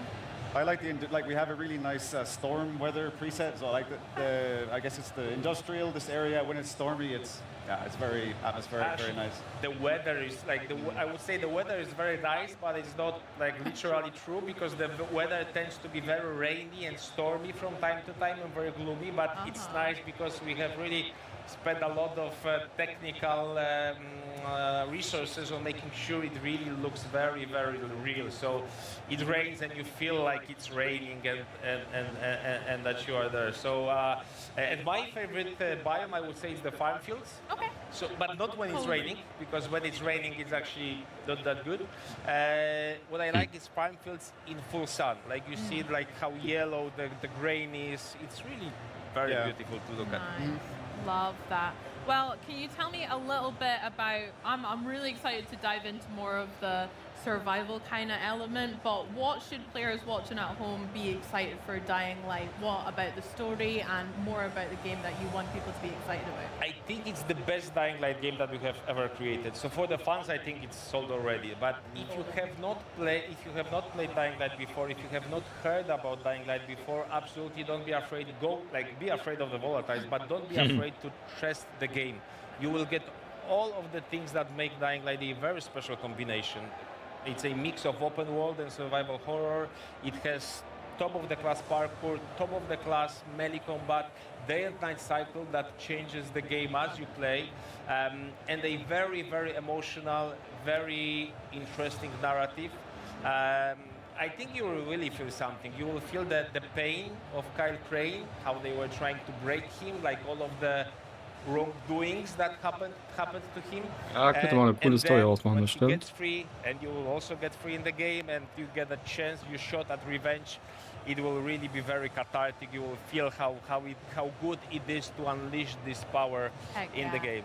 Well, I can't wait. I had so much fun playing Dying Light Stay Human co-op as well, so I'm really looking forward to maybe jumping into this one. Absolutely, co-op is also supported. You can play with 4 friends in co-op. I can So, actually das war wichtig. mask and 3 more, so you can play the masks. We can play the masks. Exactly. And in co-op is like another layer of fun. The interactions, the imagined moments are squared compared to what happens when you play it alone. Ja, der Videospiel wird wahrscheinlich richtig schein, wenn du so ein Koop schön spielst. Let's go. All out fun.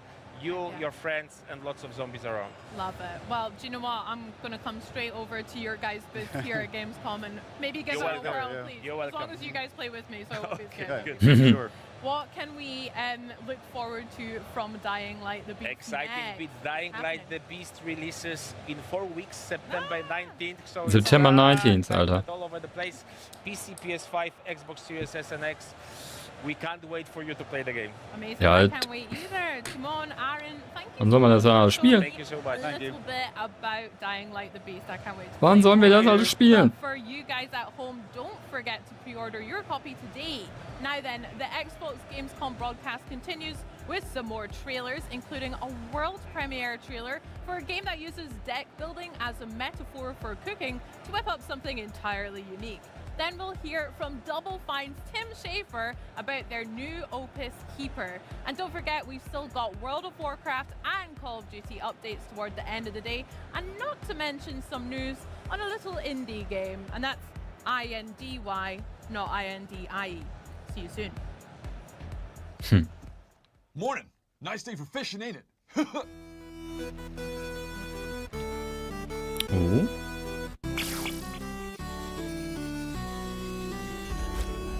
Okay. Interesting, aber ich hole mir schnell was zu trinken.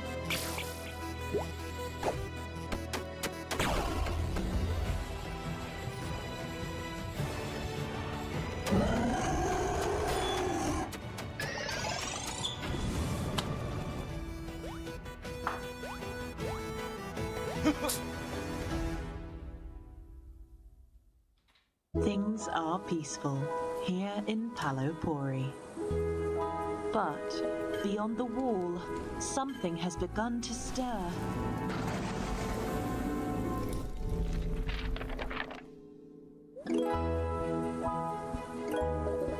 In the face of danger, it's time to get to work. You see, in this world, not all heroes wield swords. In fact, some prefer the spoon.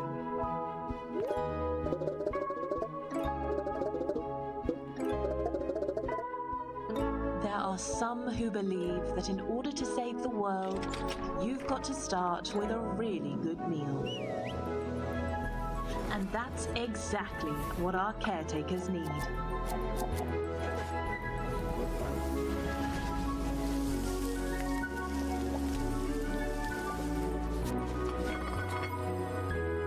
Your recipes might just be das habe ich verpasst. our only hope.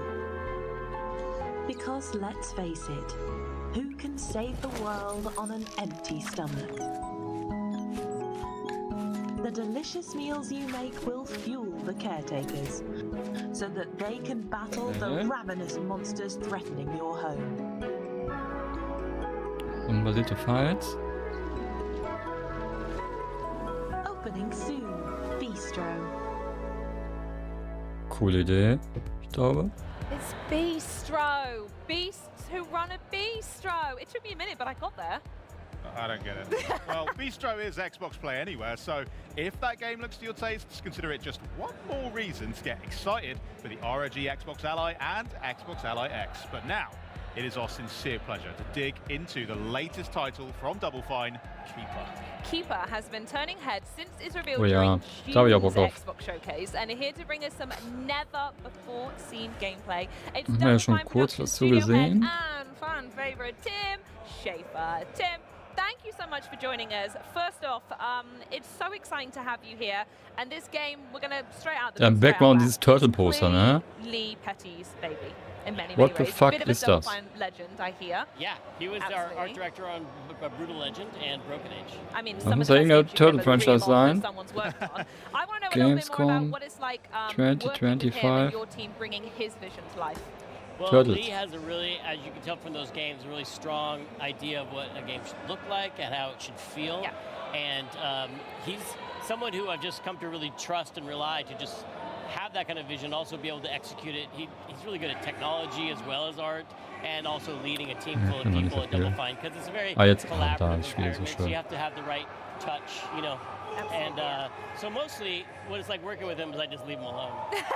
Especially you can trust day one he turns up and he knows by day end, he knows exactly what needs to happen. And as you say, it's an element of trust. I think that's really important. Yeah, especially in a game without any dialogue, so I don't have to worry about him sneaking in any bad language. Oh, that's such a shame. Okay, jetzt sogar wirklich Splinter's Fate. Yeah, Stream the when we spirit play is it, there, don't the you spirit. worry. Yeah. I mean, in some ways, it does feel like this game is a bit of a new chapter for Yeah. the studio. Like you said, it is wordless, so nothing to be said there, but it's still atmospheric, still surreal. So what would you say inspired Lee and the team to move in that kind of direction? Well, a couple of things when we were talking about what his next game should be, we were like, well, what could we do now? Because things have changed for us. We became part of the Xbox family. We have like support and resources we didn't have before. And we're like, what could we not do before? And what's a game that we probably could never get signed with a publisher? Something that would seem just too far out there. It would be a really personal thing for Lee and his, wanting to do something really beautiful and strange, mysterious, and yet still really charming.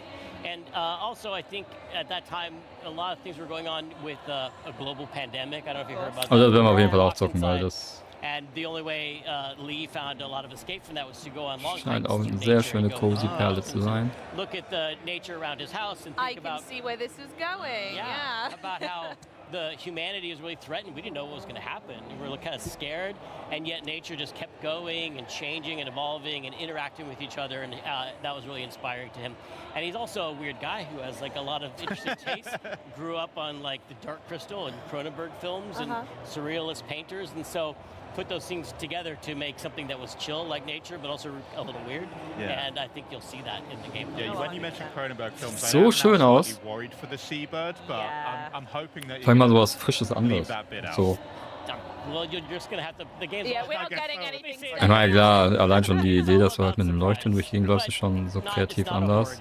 Although it's an interesting Lee's vibe with this game is that it's not some super violent horror game with a lot of blood, but it's also not like just when you think of a cozy game, they're sweet and they're cuddly cats in it. But this is like it's got a weird vibe where the unexpected might happen. It's like atmospherically off. There's something amiss. Das sieht schon echt geil something aus. lets you know that you don't know what's going to happen next. Yeah, for sure. What was it like when you started off with the initial sketches? That must be quite a fun time during the development process where you are still sort of hashing things out, but then moving forward to what we see today, how's that sort of transformation been? I mean, it was fun to watch Lee and his small crew get together when they just started, and they were just trying different gameplay ideas out. You know, it really was a blank canvas for them to just experiment. Der gerade genießt. In dem Moment haben die weggeschaltet, oh Mann. Das war schon voll I süß. mentioned surrealist painters, like it's not just melting clocks, but it's also like the procedure they came up with their art by like tearing up words to make new words, and so that it was fun to watch this process of when the sky's the limit. What do you come up with, and watching it evolve to, of course, it just had to be a walking lighthouse. Yeah. Oh, absolutely, yeah. And I want to go back to what you're saying a little bit about the surrealist and paints. I want to stick on art for a moment because naturally everything we've seen so far just screams beauty in Lee's deranged way. Screaming beauty is what we call it. Screaming beauty. That's Lee's nickname around the office. Love it. Can you tell us more about the art direction itself? Die Double Fine-Kollegen, die sind auch immer so cool. Ey. Of the game now? Yeah, I mean, the art direction is, very specific vision of Lee's, but it leads to the interactions that you have in the game it is an adventure game that has puzzles, but they're light puzzles because it's really much more of an atmospheric experience. Not supposed to get stuck on a puzzle. You can't die and you can't fail in the game, but you use the light that the lighthouse has to interact with the world and cause changes to happen. And you also have a companion named Twig, which is this seabird. The seabird, yeah. Twig, you can send Twig out to interact with the world too. Very nice. I mean, you guys are very typically known for quite a lot of experiences that are somewhat reality warping, mind bending. Are we going to see those kind of same shades? What's really the vibe of Keeper? Well, I mean, I think we talk about the films that inspired Lee, like you mentioned Dave Cronenberg or David Lynch. Those films all have really weird, unexpected things happen in them. But it seems at first like nonsense, but there's a kind of a dream logic to it that makes it make sense. Yeah, it means something, but it's not necessarily clear what it means, and it probably means more than one thing, and it's really open to the player to have this experience of playing this game and try and think about what all the different things mean. Well, that's going to be interesting when it comes out and see other people's interpretations then, potentially, of what Lee's getting at the game with the relationship between the seabird and the lighthouse. That's really fascinating. I do love it. Now, I am going to ask you a really important question about the seabird, Twig. Unfortunately, it's going to completely shape my opinion of the game. So, can you pet Twig? Well, that's an interesting question. I don't want to give away everything that happens in the game. This is a simple yes or no answer, Tim. The lighthouse has no arms. I know, but you guys are weird and you find ways to make things Smash happen. it with a little leg. Can you... Smash it with a little leg is also a nickname we call Lee. Can you pet something with light? Let me answer that question with a question. Okay. I think that's above my intellect to answer that. I'm going to just say yes. Yes. To basically make you do it. I'm going to say, rather than just a simple pet, the companionship you'll feel with Twig is something much deeper and beyond physical affection. Das hört sich gut an, natürlich. It's the most. Am I going to fall in love with the lighthouse? It's a yes to both those because it's a game that has no dialogue, no spoken words at all, but it is a very emotional storyline. Both the lighthouse and the seabird Twig have character arcs, and they go through changes, metamorphosis. Yeah, nailed it. It's in there somewhere. Yeah, you got it. Yeah. It happens to both of them, but it's all. We're only showing like the very early gameplay footage because things, believe it or not, get a lot weirder than what you're seeing. With you guys? Never. Come on. No, absolutely. So I just want to touch very quickly then, if we're not hearing them speak per se, is it environmental storytelling? The music, I'm assuming, is a really important part as well? Yeah, the sound design, the animation, a lot of our animators try to make scenes work if you have the volume off, just as like it's the expressiveness of the lighthouse still has a face-like level of expression. Yeah. The bird is very expressive, obviously, and there are scenes that will make people cry in this game, I think. I'm not ready for it. Not Ja, voll. the whole time. Kann ich mir vorstellen, das so ein Spiel, wenn der Sound echt gut ist, gerade ohne Text, wenn man halt nur auf Emotions so geht, kann doch bestimmt sehr berührend sein. So what have you been up to since then outside of Keeper? Can you actually tell us anything you've been doing? Well, I'm here to announce right now that we are making other games too. We have multiple games going on at the studio. And the thing I will say is that they're all brand new. They're all brand new IP. We did Psychonauts 2, and that is keeping us fine for sequels for a while. Great work on that, by the way. Thank you. Yeah, it was a lot of team effort. Here's some footage of the team. Ja, die machen echt irgendwie immer coole Games. Ob man die jetzt mag oder nicht, aber das Gefühl noch so eins der wenigen Studios, die so sich auch mal Sachen trauen. Finde ich echt gut. Und ich glaube sogar Keeper, das könnte sogar echt ein geiles Spiel für mich sein. Wir werden das auf jeden Fall zocken, auf jeden Fall. Tim, thank you so much for joining us. Do you have any final thoughts on Keeper that you'd like to share? Well, let's see. Release. Talk about the bird. Yeah. You did the birds. Yeah. Bird. I'm a There's release. Puzzles. Yeah. Got that. Puzzles. Check. Have I mentioned that it's weird but chill? Yeah, kind of. Keeper is extra playing. T1 with. Oh, yes. Okay, that's all my talking points. Perfect. We've absolutely nailed them all, and just in time because we have some harder questions for you. Me and Henry are going to start grilling you. A little game that we like to play on Xbox On called This or That. I can't think quickly, but I'll try. Well, you're going to have to think pretty quickly. Henry is going to fire some questions at you, and you can either give us one-word answers, or if you need a minute to think, that's fine. But there's some pretty good questions. I won't lie. Henry's nailed I'll do it this. as fast as I can. Game for it? Lock Okay. in. Right, let's play this or that with Tim Schafer. First up, Jack Black in Brutal Legend or Jack Black in Psychonauts 2? Oh, well, Oh. you could put those together and get Brutal Legend 2, which is not something we're working on. I'll save it for that. Would you rather work at the Department of Death as a travel agent, or would you rather work as a Psychonaut? Psychonaut. It has a lot more personal career growth possibilities. They have badges. Müsste man eigentlich auch irgendwann nochmal spielen. Psychonaut. That's true. Well, Das soll ja auch ganz seeing gut as how you gewesen both sein, did das Psychonaut, this is a good der neueste question. Teil. Telekinesis or clairvoyance? Well, you can do so much with telekinesis, but clairvoyance lets you see how people see you, which is terrifying, and I don't want to know it, so I'll go telekinesis. Good pick. Okay, Rad or Raz? Oh, Lee's game, Rad. Post-apocalyptic 80s roguelike action game. Or Raz, who's a human being, but fictional. But, I'll go with Raz because he's on Game Pass. Oh, I like that. Would you rather be a lighthouse or a seabird? Oh. Seabird, Well, auf jeden Fall, Mann. Seabirds are cool, but lighthouses get pooped on a lot. And in general in life, what I'm saying is you'd rather be the pooper than the thing that gets pooped on. So I'm going seabird. Unfortunately, I think I agree, and I never thought I'd have to agree on that statement, but cool. Do you prefer talking animals or sentient objects, if they were real? I mean, it depends on the object and the animal. I'd rather know what, like, my cat is thinking than know what my toilet is feeling. Ja. And I'd rather my toilet not have any thoughts at all. Yeah. Ja, verstehe ich. I apologize for the gross examples, you guys. I don't know why. We are never doing this game again. Picture of a safe and a rat. I could have gone so with done. Fantasy or sci-fi? Science fiction, sci-fi. I like the music better. Yes, my guy. Okay, would you rather have Fantasy, man. tentacles or Fantasy two all heads? Instead of, well, I'm going to go tentacles because 2 heads is just like another mouth to feed. Yeah, oh, that's true. Okay. Do you prefer boss fights or platforming? I like platforming on the way to a boss fight. You can have a boss fight at the end, but platforming. Okay. Now for the big question. Go. We're in Germany. I have to ask this. Currywurst or strudel? Is that what it looks like? They're currywurst and yeah, that's the best ones we could find. One's sweet and one's really goopy, but the Schaefers come from a long line of German sausage makers. No joke. Right. So I'm going to have to go with the currywurst. Okay. Nice, Ehrenmann. I think they'd say currywurst. You should know. Yeah. Hey, I'm big up the family tree and then say it wrong.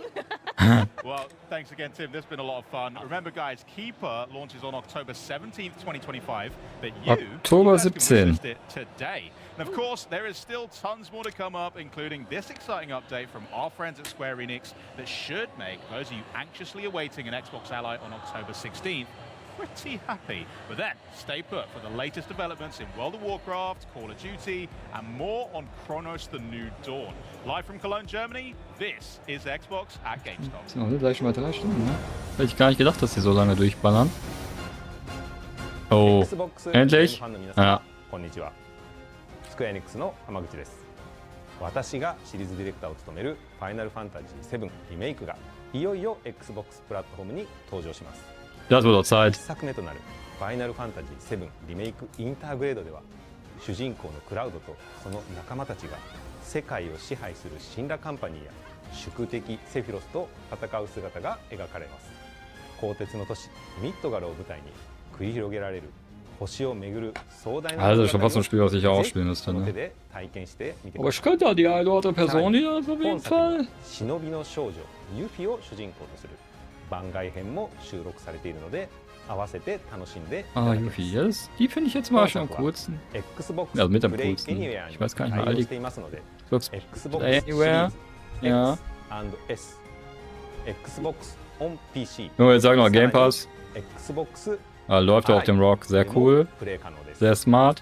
いつでもどこでもあなたのスタイルでファイナルファンタジー7の世界へ飛び込んでください。 Das ist Xbox cool. 版のファイナルファンタジー7リメイクインター Oh, グレ diesen ー Winter. ドはこの冬に Nice. 発売予定です。ウィッシュリストに登録してファイナルファンタジー7リメイクシリーズの新情報をお待ちください。それでは Alter, der Pulli, der ist ja auch, der ist ja richtig geil von ihm. Fuck, hätte ich mal eher drauf gucken sollen. Der war ja richtig nice. Dann muss ich auch mal Store abchecken.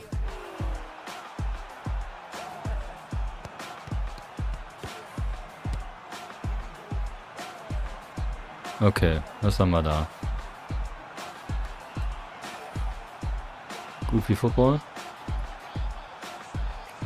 Ja.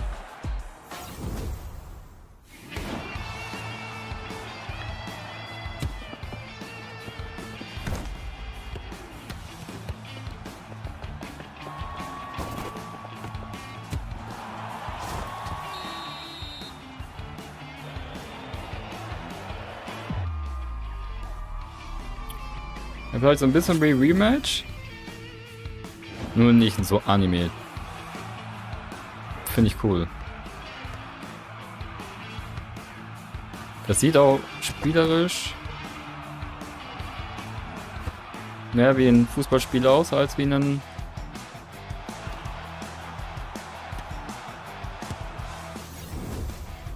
Cover von Rocket League.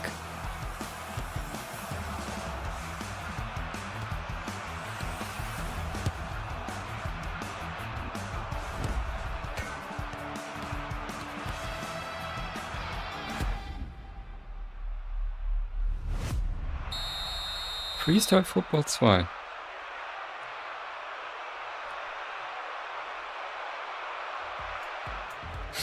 Hat so ein bisschen was von diesem Mario Soccer. Freestyle Football 2 here on Xbox at Gamescom. Now you're right on time to learn about all that's new in World of Warcraft. As I talk with World of Warcraft Senior Game Director Ian Hazakostas and Associate Director Paul Cubitt about the exciting updates in store for players. Das ist eine Rechte, den kenne ich ja gar nicht. Right, Paul, welcome to the show for the first time. Natürlich Ian. Having us. Glad to be here. Yeah, and Ian, welcome Kennt jeder, back Mann. as well. Like, Oh, das Bild sieht geil aus unten. Revealing the World Soul Saga with the War Within.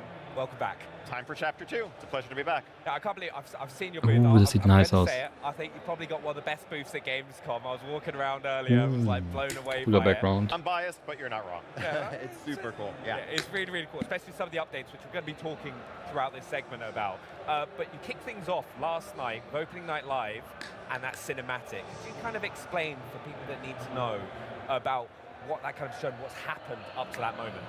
Sure. I guess a little bit of a story so far for the World Soul Saga. So yeah, gist of the story of War Within. So heroes around Azeroth began hearing these voices, seeing visions, these like dark omens, from messages from the World Soul herself about, you know, darkness coming. That led to a surprise attack on the city of Dalaran, the destruction of our beloved city of Dalaran, and the nature of the threat facing us being revealed. This powerful entity known as Xal'atath. So over the course of the World Soul Saga, over the course of the War Within, we've been trying to kind of keep up with her. She's been one step ahead of us along the way. At the culmination of the War Within, as we just discovered, she kind of ascended to a new tier of power and is finally poised to really unleash the power of the Void upon Azeroth. Yep, and that leads us directly into what we saw in the trailer yesterday, which is Xal'atath and her devouring host at the gates of the Sunwell, ready to, you know, threaten everything that's dear to us, and the, you know, our beloved elves, Lorthamar, Liadrin, and the rest of them all, you know, mounting a defense along with a, you know, an intercession from the Sunwell itself. Super exciting stuff. That is the beginning of the expansion, which you saw in the trailer there, and that leads directly into the story. Yeah, I still can't get over last year with the War Within, with the VR experience for the destruction of Dalaran. But, like, that was one of my favorite cities in the old expansions. But we're also returning to some areas that players are going to really know. Can you tell us a little bit about them? Yeah, if Dalaran was one of your favorite cities, it was one of mine too. Wait till you see Silvermoon. Ah, Silver Moon auf mir drauf. Midnight. Revamp So sieht we schon are richtig geil gonna be aus. returning to, among other areas, the old Blood Elven lands, first introduced in Burning Crusade, fully reimagined and expanded now. It's Eversong Woods, the Ghostlands, and of course Silver Moon City. Still, a Horde city at heart with some Horde-only districts, but under these pressing circumstances, they have opened their gates to the Alliance to mount this final stand against Xalatath's forces. Yep, and that's just the first of the zones that we have. After that, you'll head into Zulaman, City of the Trolls, the Amani Trolls. We first saw Zulaman back in Burning Crusade era as in the form of a raid, but it's been expanded into this enormous zone now. Everything in that zone is big. It's sort of like a primordial Pacific Northwest. Everything's a little wet too. A very, very cool space. We also have Herondar, home of the Heronir. This is, the Heronir we met during the War Within. They're a race who are sort of this enigmatic, elf-like race. We don't know a whole lot about them. We're going to learn a lot more once we go to Herondar and learn that not all of them are as welcoming as the few we've met, Orwena and her crew in the War Within. And lastly, we're going to go into the Voidstorm. This is basically Xalatath's space of operations where she is mounting her attack against Azeroth. We find our way into the Voidstorm and take the fight to her and the Devouring Host. Super exciting, a bunch of beautiful zones. Yeah, I can't actually wait for Zulaman again. I still have memories of just the endless attempts of trying to get the Amani Warbear with that speed trial. So it's going to be really fun to go back. And of course, go to Silver Moon as an Alliance player. It'll be fun. But with all these new areas, what are some of the activities that people are going to get into when they go there? Well, the first, I think, is you're going to have the campaign, a new campaign that takes you through these zones, and it does so in an interesting way. You'll start by going into the city of Silver Moon and then into Eversong Woods, but after that, players are presented with a choice. Do they want to go to those two of those other zones I mentioned, go straight to Zulaman and learn a little bit more about the Amani Trolls, what's going on there? Do they want to go into Herondar and learn about the Heronir? Or do they want to go on a third chapter of the campaign, which is actually a little bit different? It is not tied to any particular zone, but it takes you to some of the older places in the world, places like Light's Hope Chapel, places like Stratholme, a couple other interesting places as well. And in that quest line, you'll be working alongside Eretor, son of Turalian and Ilaria, and helping him sort of interrogate his relationship with the light. Really interesting chapter. After you complete those 3 chapters, those 2 zones in the Eretor chapter, then you move into Voidstorm. This is all in the interest of giving players a choice of which storyline is most interesting to them. And it's all done in a way which also leads you through a couple different delves. You'll play through a couple delves as part of the campaign, and a couple dungeons as well, and culminating with the campaign leading you directly into a couple of our raids. And those are some really interesting dungeons and raids we have put together. Yeah, exactly. I mean, and of course, alongside the zones, full complement of our bread and butter features for group gameplay, delves, dungeons, and you'll note that Paul said raids, plural. So I think we're kind of breaking from recent tradition in Midnight, and our initial season is going to have not 1, not 2, but 3 separate raid zones for a variety of Also das ist wirklich krass, ne? Direkt zum Start 3 Raids. Unfold themselves over the course of season 1. I actually love that, because back in Karazhan and stuff like that, where you'd go to Gruul's Lair, it's nice to have that variety hopping in. But for players that are hopping in for the first time, right? Because I think the World Soul Saga has been great at bringing in new players and also returning players. What kind of features have you got for them to hop back in? Yes, so I think we want to make sure that, whether you've played War Within and you're ready for the next chapter, or whether you're coming to World of Warcraft for the very first time or coming back from some long time away, that you can jump back in, understand what's going on, and join the action. And so we have a revamped and reimagined new player and returning player experience. The leveling experience seamlessly incorporates both Dragonflight and War Within content to get you fully caught up to speed. For returning players who may be, a higher level but not quite ready to go straight to Midnight, we have a new experience set in Arathi Highlands that's going to kind of, get you back up to speed on your mechanics, recontextualize you in the story of the world, and send you on your way so that you can join the fight in Midnight. Yeah, we've also added a catch-up quest line for the War Within. So sort of going into Midnight, if you never played the War Within, or if it's just been a little while and you want a refresher, you can play through all the major beats of that story in one quest line. It should not take the couple dozen hours that it would normally take to play through all 6 zones that make up that quest line. But it'll be a couple quick hours to go through all the big cinematics, all the major beats. And by the time you're done, you should know everything that happened from the beginning of the Isle of Dorn to the end of Ghosts of Koresh, and be fully up to speed to hop right into Midnight.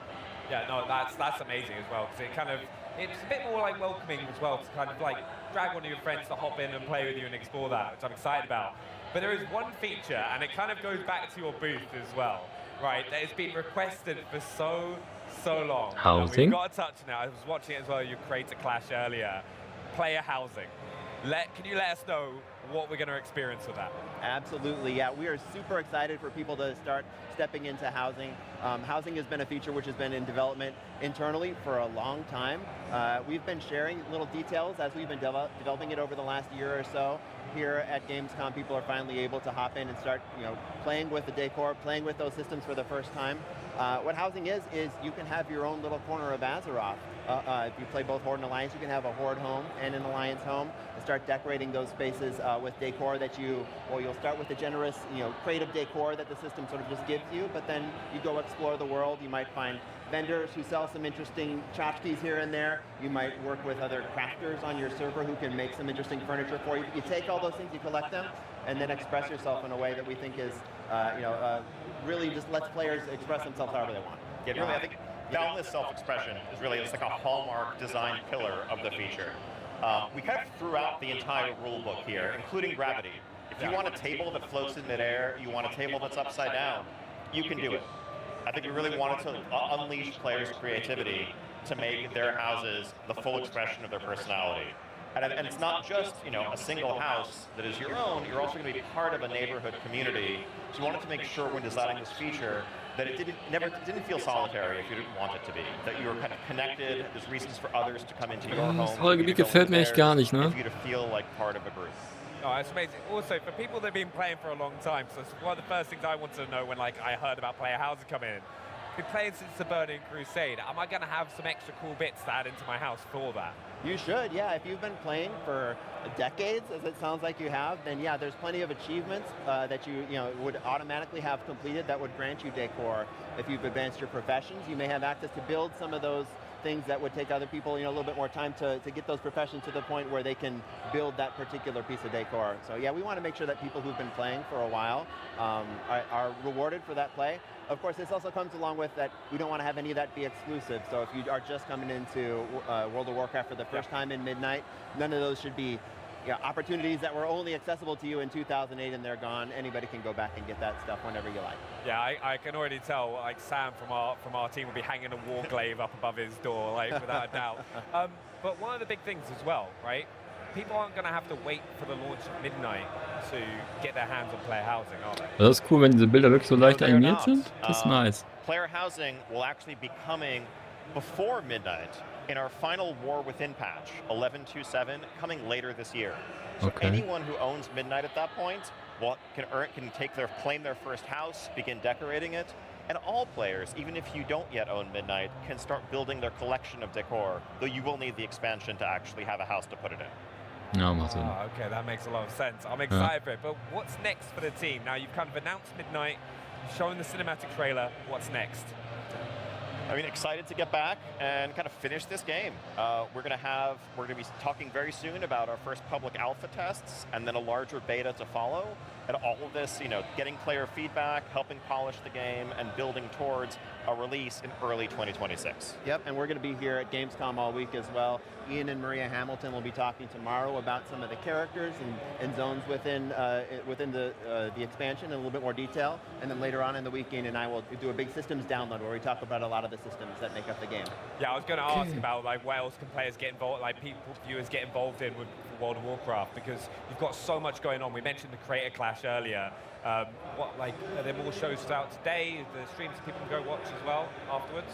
Yeah, exactly. There's, I think, various live events going on from our stage all week, and then we're going to keep rolling information out. I think this yesterday was the beginning of just letting people know what we've been up to, and we're going to have more and more information and opportunities to engage. We'll have videos, streams, and more just coming all through the fall. Yeah. Honestly, I can't say thank you enough. From coming on the show last year to talking to us Midnight today, Paul, Ian, thank you so much. And also From tons of new titles coming to Xbox Game Pass, the Final Fantasy VII Remake integrated on Xbox, we've already witnessed so much cool stuff here on day one of Gamescom, and we're not done yet. We're about to get down and dirty with everyone's favorite archaeology professor, but first, let's refresh with a quick power wash break. So, ich glaube, jetzt haben wir mittlerweile auch alles Gute durch.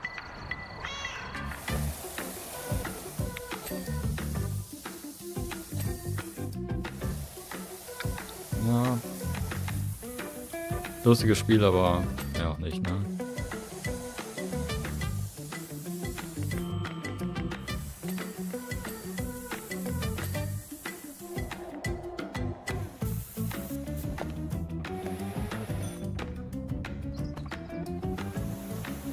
Okay, ich bin noch eine Stufe weiter.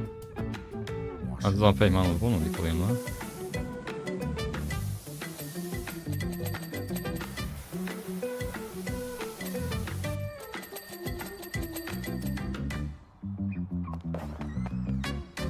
Okay, das ist cool, dass du halt alles so als Miniatur sammelst. So strangely satisfying. And Regal. hey, if you happen to uncover any ancient artifacts in the mud, then I know Ooh. just who to call. Indiana Jones fans, get ready to take on new challenges of impressive proportions. The Order of Giants expansion is almost here, and it's set to shake up the world of Indiana Jones and the Great Circle. Joining me to talk through the new locations, new puzzles, and some truly monumental enemies, please welcome Machine Games lead game designer Zeke Behrendt and creative director Axel Torvinus. Welcome, guys. How are you today? Really excited to be here. I'm so excited to talk to you. Zeke, it's lovely to meet you for the first time. Axel, it's great to see you again. I'm so happy to be chatting about the new expansion.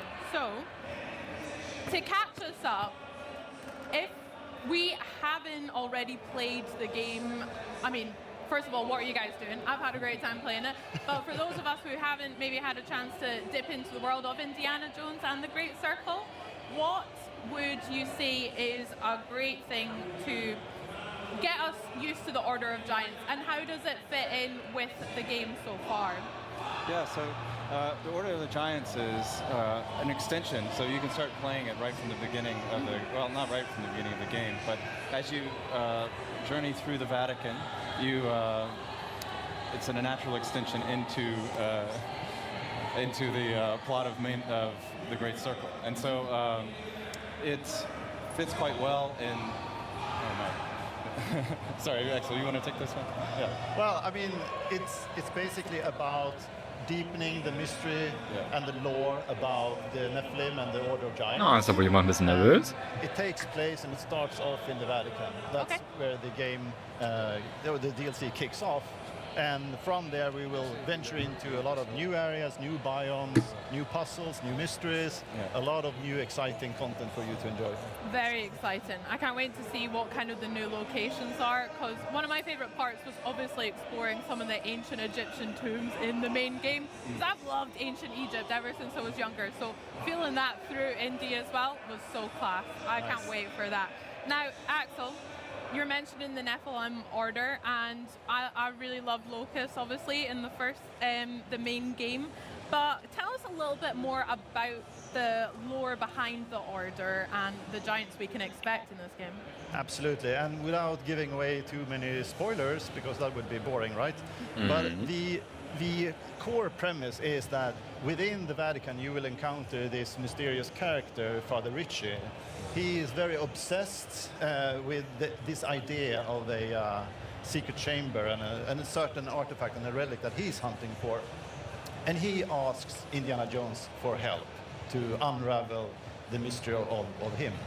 And that sets you off on a path where we dig much deeper into the background story and the background lore of the Nephilims and the tribe of giants, and how that connects with both the Vatican and Rome as a whole, but also there are hints and hooks back to the main game.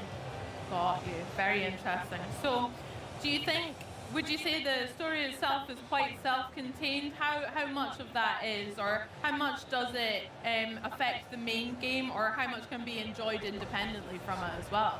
Yeah, so it is self-contained, but it also it's something that you should be able to experience from the first playthrough. As you get through the Vatican, you know, you find Father Ricci, you can go on this quest, or if you've already completed the game before, you can come back to the Vatican, he's there, and that'll put you off into a new quest as well.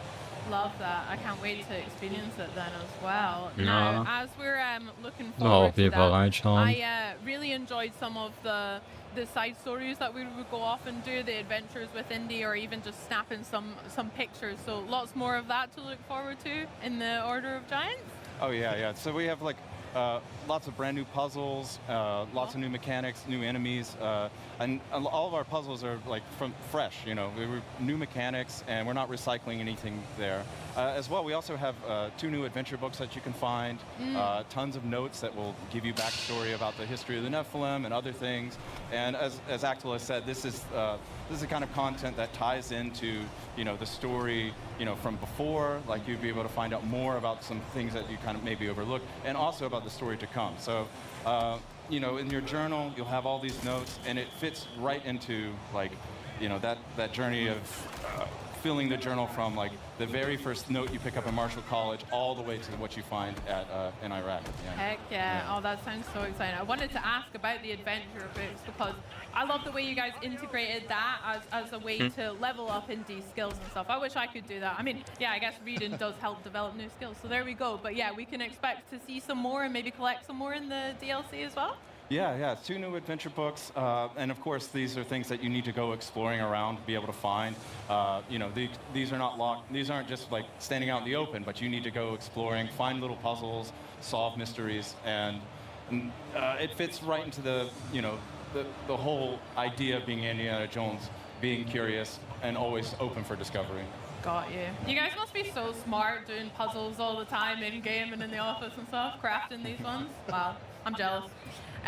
So let's talk a little bit about the process of creating the expansion itself and the development. Maybe Axel, you can start us off. How did the success of the main game and the Great Circle inform your decisions going forward into the DLC? Yeah. So it's always been the plan to kind of deepen the story and dive deeper into the aspects that we do have in the DLC. And with that being a very conscious choice, we also could make sure that we had good integration. So the game, the DLC takes place and it kicks off, you know, within the Vatican, and there was not an easy thing to have that from a technical point of view to actually function. There's a lot of hard work from engineers and designers that's just working under the hood, that it's basically this kind of seamless transition into a DLC. So there's a lot of hard work that has been ongoing to make sure that you don't really notice that we are swapping out maps and doing a lot of technical mumbo jumbo. But it's in the end, it is this kind of seamless transition that we always aim to have. And I think that part of that conscious choice very early on helped us making sure that the experience in the end when you play the DLC is that it fits perfectly within the Great Circle experience. Love that. I mean, I don't want to gas you guys up a little too much, but I just had such a blast with the first one as well, especially with the puzzles and also just uncovering the Vatican and all of the locations we went. And even some of the performances were just so incredible. I was not to name drop, but I was lucky enough to talk to Troy, Baker and Marius, obviously, about their characters in Indiana Jones and the Great Circle. And Troy was saying about how the main point from himself and also from you guys developing it was to really put the player in Indiana's shoes. Yeah. It's not Troy Baker's Indiana, it's yourself, Absolutely. It's the player's Indiana. So that's so cool. And coming on to the players and how they've enjoyed the game. How do you think the community feedback has really helped shape the Order of Giants going forward and a lot of the decisions you guys have made? I mean, at Machine Games, it's always important. We always listen. We love to get, you know, community feedback or player feedback, to hear from the fans. And one thing that stood out to us after releasing The Great Circle was that the thing that we really wanted to try to convey with this game was things that were appreciated by the fans as well. And when listening in on certain aspects, like could this be tweaked, could this be polished, that absolutely helped our process moving forward. But we did already obviously have a very strong vision and a plan for what to do. But there are a lot of micro decisions within the DLC and the development of it that is in relation to, listening into the community and the player feedback. It's we had this opportunity to be able to polish some things even further. There are sections within the DLC that is even of higher quality than the main game. Yes, given to the fact that we had more time to polish certain aspects.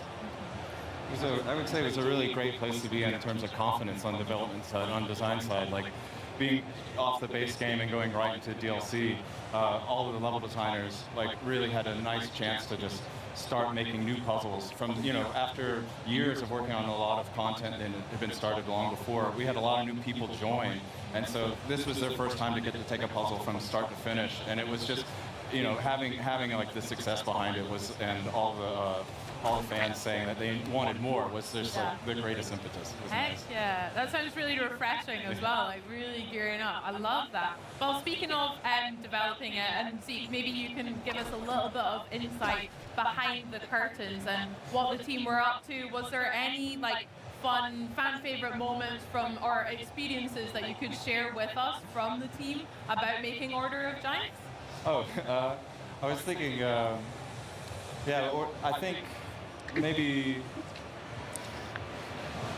think getting one of my favorite parts about developing the core game, and I think this plays into the DLC a good bit, was just we have all this stuff that you're able to use to beat up bad guys. It's a shovel, it's a plunger, it's a shower brush, and this is a sort of thing that we had early in the game, and just as we started to develop it, it's oh, this is super fun, and at some point we realized later in development, we need to have more and more and more stuff, but nobody had made that list.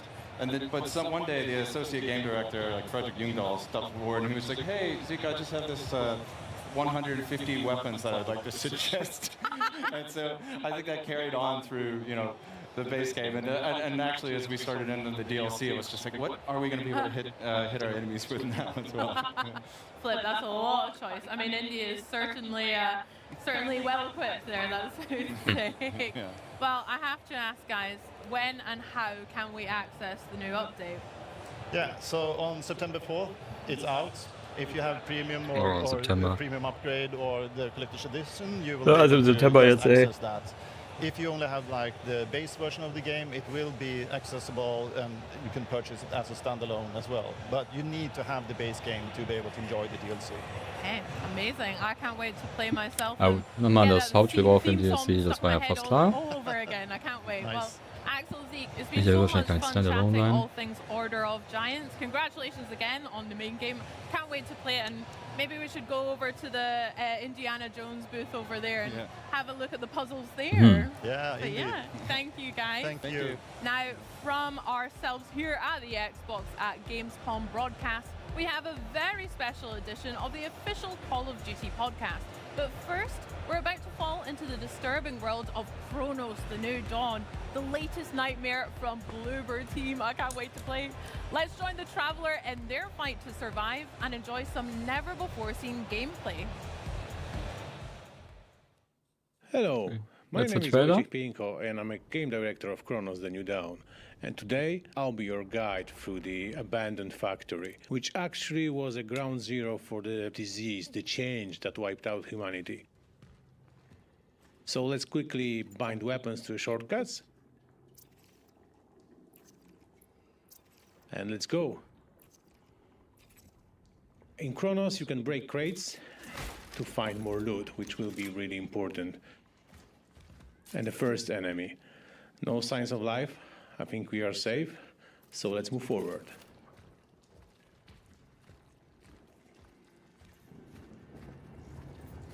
And these guys are definitely alive.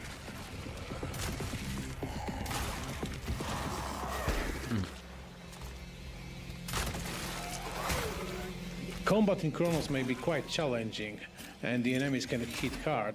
And merge, yeah, that shot prevented the merge. Widerlich. Oh, if I game für Nutzer. And the biomass can also spawn monsters, so be aware. Ach, ist das eklig. And this guy also wanted to merge, but not on our watch. Let's use the flamethrower to interrupt the merge, stun the enemy, and finish him off with the shotgun. We are calling it the Hammer.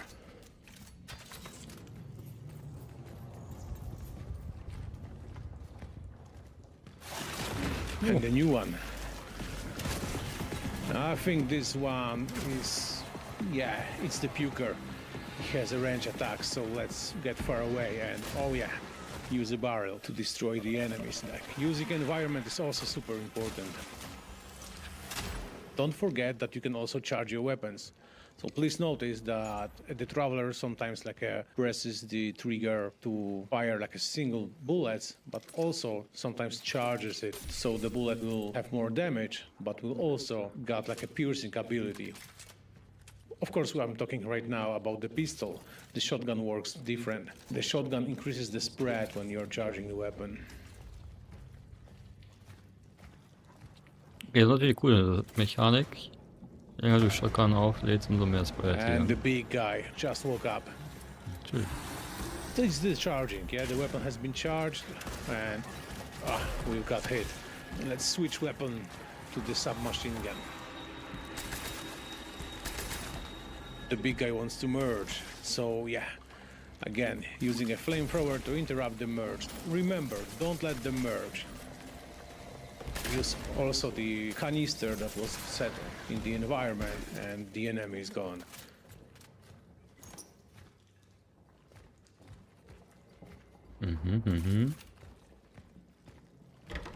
It's worth to exploring the area to find supply boxes left by the collective and other travelers. Aber leider nichts für mich. So the trick is that the collective is sending only one traveler at a time, to not too much with the time flow, since they are of course jumping in time. So the game, starts when your predecessor went off radar, and then you are picking up his mission.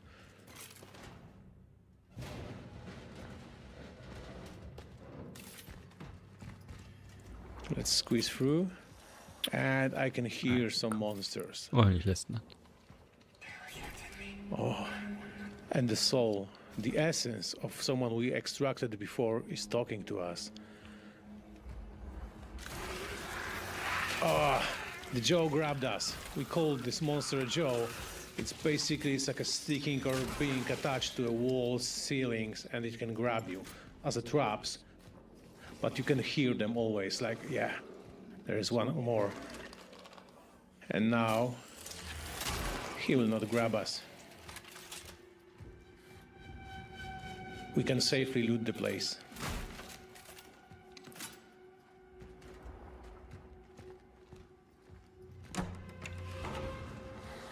Less biomass, a good sign. Oh no, there is more. And we can hear roars, so more jaws will be here. So let's squeeze in and look for them. Yeah, there's one. Charge shot.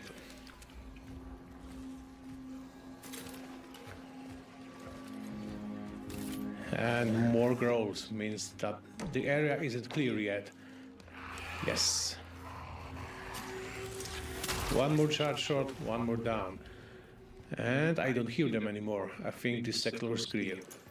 So we can grab more ammo. And let's go back.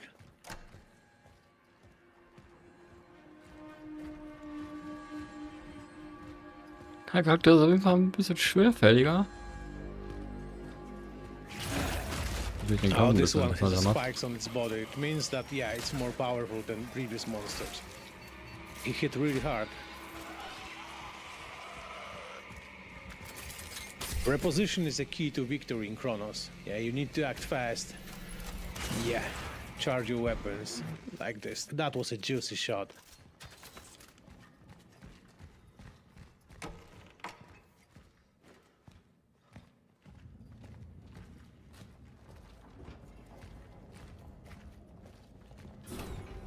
And the shower area. This body has a tentacles on it. it means that it may be absorbed by the other monsters. And here they come. Let's grab a flamethrower ammo. Oh yeah. Eigentlich wäre schon geil. Merge again.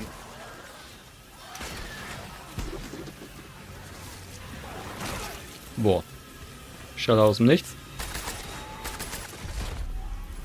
And stomp. Still alive? Not for long.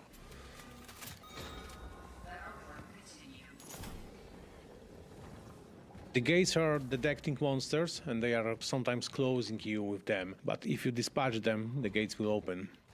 Those gates are also built by other travelers to lock some areas infested by the monsters. Oh, money? Oh, and we are in more open space. There are some tents left here by the military that was trying to fight with the outbreak of the disease. And there is a barrel. I will use it to burn the biomass and get in the secret area.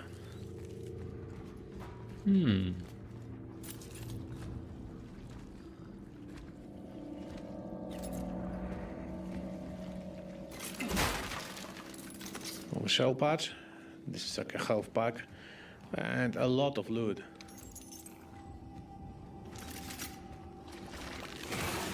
And here comes the armored enemy.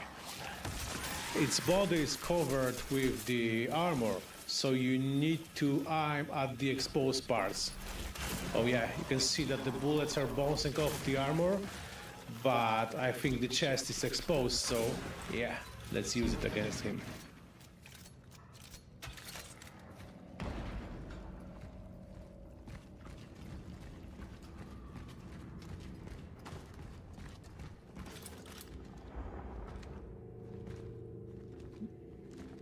And this stand seems clear.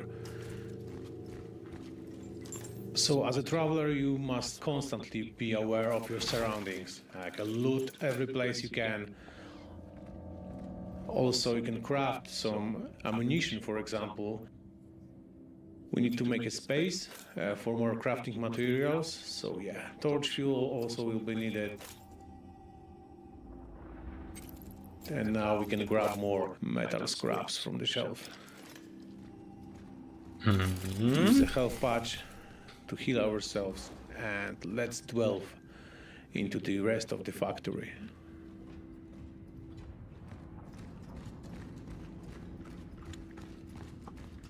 Ja, ich glaube schon, das ist ein ganz cooles Game. Isolation Zone. Gar nicht meins. Doesn't sound good. Das erinnert so ein bisschen an dieses... Oh, scheiße, wie heißt denn das? I think that's a great place to stop. Thank you. Oh, 5. September, guck mal, das auch schon. Na gut, das kommt dann nicht zu mich. So, jetzt haben wir noch COD. Das müsste ja der letzte sein, wenn ich das richtig verstanden habe.